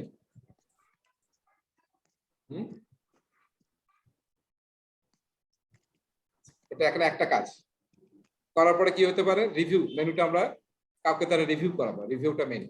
তারপরে কি করবো আমরা, ফাইনালাইজ মেনু। এই তিনটা কাজ করলে আমাদের মেনু হয়ে যাচ্ছে না, তিনটা কাজ করলে, ক্রিয়েট মেনু, রিভিউ মেনু, এবং হচ্ছে ফাইনালাইজ মেনু, মানে আপনি অ্যাপ্রুভাল নিয়ে নিলাম বা অ্যাপ্রুভ মেনু। সবাই বুঝতে পারছি? সো আমরা কি করতেছি, আমরা টাস্কে চলে যাচ্ছি কিন্তু, এবং এই টাস্ক করার সময় কিন্তু 100% রুল মাথায় রাখতে হবে। কোনো কাজ যদি এখানে মিসিং হয়, তাহলে কিন্তু আপনার মেনু যে ওয়ার্ক প্যাকেজ সেটা ঠিকমতো কমপ্লিট হবে না। এই জন্য কোনো কাজ যাতে মিসিং না হয়। তাহলে এই যে আমরা ওয়ার্ক প্যাকেজ WBS বানাচ্ছি, এবং ওয়ার্ক প্যাকেজ থেকে প্রতিটা ওয়ার্ক প্যাকেজ কিন্তু এভাবে ব্রেকডাউন করতে হবে টাস্কে। টাস্ক বানাচ্ছি, এই করার সময় কে করবে এটা, প্রজেক্ট ম্যানেজার নাকি সবাই মিলে করবো আমরা? প্রজেক্ট ম্যানেজার একাই বসে বসে করবে নাকি সবাইকে ইনভলভ করবে? সবাইকে টিম করবে, সহ। Development team. এবং এই যে যেটাতে, হ্যাঁ, যে যেটাতে এক্সপার্ট এবং যে যে কাজটা করবে তাদেরকে দিয়ে এই কাজটা করাবে, ঠিক আছে? আপনি ফ্যাসিলিটেটর থাকবেন, কিন্তু তাদেরকে দিয়ে কাজটা করাবে, নিজে কখনো পুশ করবেন না। মানুষকে পুশ করলে কিন্তু হয় না, পরে কোনো যদি সমস্যা হয়, একটা কাজ মিসিং হয়েছে, আপনাকে কিন্তু ব্লেম চলে আসবে। সো সবাই টিম মিলে কাজ করবেন, আর টিম মিলে কাজ করে আসলে সবচেয়ে বেশি কাজ হবে যখন, মানে আমরা জানি যে 2 হেড ইজ বেটার দ্যান 1। তো যখন যেহেতু বেশি মাথা কাজ করছে, তাহলে কিন্তু আরো ভালো রেজাল্ট হবে, কোনো কিছু মিসিং হবে না। দেখেন, এই যে যখন আপনি টাস্কের নামটা লিখবেন, তখন একটু মনে রাখতে হবে, আমি কিন্তু এই যে এর আগে যত নাম লিখেছিলাম সবগুলো নাউন ইউজ করছি, নাউন কিংবা জিরান ট্যাব ইউজ করছি। সবাই খেয়াল করছিলেন? সবগুলো কিন্তু আমি ওয়ার্ক প্যাকেজের নাম নরমালি হতে হয় জিরান কিংবা নাউন টাইপ, এটা একটা রুল অফ থাম্ব। আর যখন টাস্কে আসবেন তখন আপনি ভার্ব দিয়ে শুরু করবেন, যাতে বোঝা যায় create menu, review menu, approve menu, বোঝা যায় যে দিস ইজ টাস্ক, অ্যাক্টিভিটি। আচ্ছা, এখন দেখেন, এই টাস্কটা ক্রিয়েট মেনু করতে যদি আমরা জানি, সময় বের করতে পারি যে কত সময় লাগবে, ধরেন এটা তৈরি করতে আমরা সবাই মিলে 30 মিনিট সময় লাগবে। তারপরে রিভিউ করার জন্য, হ্যাঁ, আমাদের বসের ইয়া লাগবে, যে আসলে এটা রিভিউ করবে, তো তার জন্য হয়তো আমাদের 1 ঘন্টা সময় দিতে হবে তাকে, তার ইয়াটা পেতে, এবং জাস্ট অ্যাপ্রুভাল করলাম 15 মিনিটস লাগবে। তাহলে দেখেন, আমরা কিন্তু বুঝতে পারছি যে এই পুরো কাজটা, মেনুটা কমপ্লিট করতে আমাদের কত সময় এর সাথে ইনভলভ, ঠিক আছে? তাহলে আমি যদি সময়টা, আমি সিম্পলি বলতেছি অ্যাড করা যাবে না, আমরা ক্রিটিক্যাল পাথ যখন বের করবো তখন দেখবো যে অন্যভাবে করা হয়। এটা জাস্ট আমি সিম্পলি বলতেছি যে আমরা এগুলো সব যদি অ্যাকুমুলেট করি, তাহলে কিন্তু বলতে পারবো যে মেনু কাজটা করতে কত সময় লাগবে। কত লাগবে? 30 মিনিটস, 1 ঘন্টা 15 মিনিটস, তাহলে 1 ঘন্টা 45 মিনিট লাগবে, ঠিক আছে? যদি এই তিনটা কাজ আমরা সিকুয়েন্সিয়ালি করি, তাহলে আমরা পেয়ে যাচ্ছি কিন্তু যে মেনু কাজটা করতে, ওয়ার্ক প্যাকেজটা কমপ্লিট করতে কত সময় লাগবে। এভাবে ক্যাটারিং সার্ভিসের কিন্তু আমরা প্রতিটা টাস্ক যদি বের করি, করে যদি সময় বের করি, তাহলে আমরা বুঝতে পারবো যে ক্যাটারারকে আইডেন্টিফাই করতে এবং তাকে কন্ট্যাক্টটা দিতে কত সময় লাগবে আমাদের, ঠিক আছে? তাহলে আমরা যদি এই দুটার সময় পেয়ে যাই, আমি এই দুইটা কিন্তু থেকে আমি প্যারেন্টের সময় পেয়ে যাবো, যে ফুড বিষয়ে কাজ করতে আমাদের কত সময় লাগবে। এইভাবে যত আমরা উপরের দিকে যাবো প্রতিটা চাইল্ড থেকে, হ্যাঁ, টাস্ক আইডেন্টিফাই করে, তাহলে কিন্তু আমরা পুরো প্রজেক্টের সময় পেয়ে যাবো। তো এইভাবে কিন্তু আমরা প্রজেক্টের WBS থেকে কিন্তু প্রজেক্টের শিডিউল পাচ্ছি, বুঝতে পারছি? দ্যাটস ওয়াই WBS ছাড়া বাকি কোনো কাজ করা যাবে না। তারপর আপনি শিডিউলিং করবেন, তারপর আপনি বাজেটিং করবেন। এরপরে আসি আমরা, এটা হচ্ছে bottom up estimation. Bottom up, হ্যাঁ, মানে এই অ্যাপ্রোচ আসলে করবেন আর কি আপনি। আচ্ছা, এরপরে আসেন আমরা খুবই কস্টের আইডিয়া পাবো, ইজিলি কস্টের আইডিয়া পাবো। এখন আমরা যদি সময় পেয়ে গেছি, এখন যদি আমরা জানি যে এই কাজে কি কি কোন কোন রিসোর্স ইনভলভ এবং তাদের আসলে রেট কত। যেমন ধরেন এখানে ধরেন আমরা এমনি আমি যদি খুব ছোট একটা জিনিস ধরছি, তো এখানে হিসাব করে মুশকিল হচ্ছে। ধরেন মেনু তৈরি করার জন্য আপনার কাগজ লাগবে, জানেন, ধরেন 5 টাকার কাগজ লাগবে, তাহলে ম্যাটেরিয়াল কি পাচ্ছি? একটা পেপার, ঠিক আছে, আর কি পাচ্ছি? Paper and pen. আমি জাস্ট বোঝানোর জন্য বলছি আর কি। আর মানুষ কি লাগবে? যে আমরা 3 জন মিলে কাজটা করবো, 3 রিসোর্স, 3 পিপল লাগবে, ঠিক আছে। রিভিউ করার সময় ধরেন একজন পার্সন, আমাদের বস এটাকে রিভিউ করবে, আর অ্যাপ্রুভার জন্য একজন পার্সন, ঠিক আছে। তাহলে কি হচ্ছে দেখেন, এখন যদি আমরা জানি যে এই পেপারের দাম কত, সে আমার 2টা বা 3টা শিট লাগবে, ধর 5 টাকা লাগবে, পেন আমার 5 টাকা লাগবে, আর 3 জন রিসোর্স কাজ করবে আধা ঘন্টা, এবং আমি জানি যে প্রতিটা রিসোর্সের রেট হচ্ছে সে $10, ফর এক্সাম্পল $10 পার আওয়ার। তাহলে এখানে কত পাচ্ছি আমরা? 3 জন রিসোর্স কাজ করবে, $15 পেয়ে যাচ্ছে, ঠিক আছে। 3 জন রিসোর্স, $15 আধা ঘন্টা, এই জন্য আমি 5 যোগ করে ধরছি, ঠিক আছে, টাইম যেহেতু আছে। এখন আমি যদি টাইম জানি, কি কি ম্যাটেরিয়াল লাগবে, কি পরিমাণ লাগবে, এবং সবার রেট জানি, তাহলে কিন্তু আমি টাইম এবং রেট গুণ করে যোগ করে পেয়ে যাচ্ছে হচ্ছে কত লাগবে এটা করতে, এই কাজটা করতে। এখানে 5 5 10 আর 15, টোটাল হচ্ছে $25 টাকা বা ডলার ধরেন, আমাদের $25 লাগবে এই কাজটা করার জন্য। এইভাবে যদি এইটার টাকা বের করি, আবার এটার টাকা বের করি, তাহলে কিন্তু আমি বলতে পারবো যে মেনুর জন্য আমার হয়তো $45 খরচ হবে। এইভাবে এটা যদি পেয়ে যাই, তাহলে কিন্তু এটা ধরেন 50 পাইছি, তাহলে এই দুইটা যোগ করে আমরা পেয়ে যাচ্ছি $95। এইভাবে আমরা প্রতিটা যদি টাস্কের রিসোর্স, রেট এবং টাইমটা আগেই বের করছি, যদি আমরা করি, তাহলে কিন্তু প্রতিটা তার প্যারেন্টের এস্টিমেশন পাবো, কস্ট এস্টিমেট, এবং এইভাবে কিন্তু আমরা যদি উপরে যেতে থাকি তার প্যারেন্টের, এবং এইভাবে কিন্তু টোটাল প্রজেক্টে আমরা বাজেট বের করতে পারবো, ঠিক আছে। তাহলে দেখেন WBSC কিন্তু আমাদেরকে হেল্প করতেছে প্রজেক্টের শিডিউল তৈরি করতে, প্রজেক্টের বাজেট তৈরি করতে, ঠিক আছে। সো দ্যাটস ওয়াই আসলে WBS হচ্ছে আমাদের heart, so heart of project management. ভাই খুব নাইসলি বলছেন, এটা খুব ভালো ভালো কানেক্ট করতে পারছি, থ্যাংক ইউ। এবং এটা আরো অনেক দূর কাজ করবে, thank you very much. So এরপর থেকে কিন্তু এটা আমি এরপরে যত পড়াবো আপনাদের সামনে, শিডিউলিং, তারপরে বাজেটিং, কোয়ালিটি, সবকিছুতে দেখবেন যে এটার সাথে কানেক্ট, বুঝছি। রাইট। সো আপনারা একটু আজকে যতটুকু পড়ালাম একটু পড়ে নিয়েন, চ্যাপ্টারটা আসলে অনেক বড়, আজকে শেষ করতে পারলাম না। সো নেক্সট আমরা শুক্রবার থেকে 2 ঘন্টা করে ক্লাস নেবো ইনশাল্লাহ, তখন হয়তো আমরা একটু ফাস্টার করতে পারবো। কোনো প্রশ্ন আছে কিনা? আজকে 2 ঘন্টা হয়ে গেছে। তাই 2 ঘন্টা হয়ে গেছে না, কারণ এটা আসলে মাঝখানে ব্রেক দেওয়াটা তাহলে গোলমাল লেগে যেত। সবাই বুঝতে পারছেন? এটা কিন্তু ইউজ করতে পারলে আপনার প্রজেক্ট ম্যানেজমেন্টে অনেক বেনিফিট পাবেন। যারা শুরু চাচ্ছেন যে আপনি প্রজেক্ট ম্যানেজমেন্টে কিছু অ্যাপ্লাই করবেন, যা শিখতেছি, আপনি WBS তে you can straightaway start, অনেক ভালো কাজ হবে আর কি। আরো সামনে যাব তখন দেখবেন যে আরো একটা কনফিউশন ছিল, এটা জিজ্ঞেস করবো? হ্যাঁ, অবশ্যই। আচ্ছা, প্ল্যানিং প্যাকেজে আমরা একটু যেটা পড়েছিলাম PM Box 6 এ, সেখানে বলছে যে নন ওয়ার্ক কন্টেন্ট, আমরা এই কন্টেন্টটা সম্বন্ধে জানি কিন্তু ডিটেল স্কেডিউলটা জানি না, প্ল্যানিং প্যাকেজ সম্বন্ধে এটা বলছে। হ্যাঁ, ডেফিনেশনটা এটা বলছে, তাহলে যেখানে ওয়ার্ক অ্যাক্টিভিটিস নাই, মানে অ্যাক্টিভিটিস নাই, মানে আমরা ডিটেল শিডিউল অ্যাক্টিভিটিসটা উল্লেখ করেন।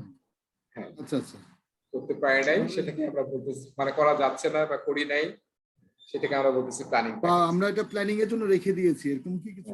রেখে দিয়েছি। কিন্তু এমনি যদি আমাকে বলেন, তাহলে আসলে WBS এ তো আসলে টাস্ক থাকে না।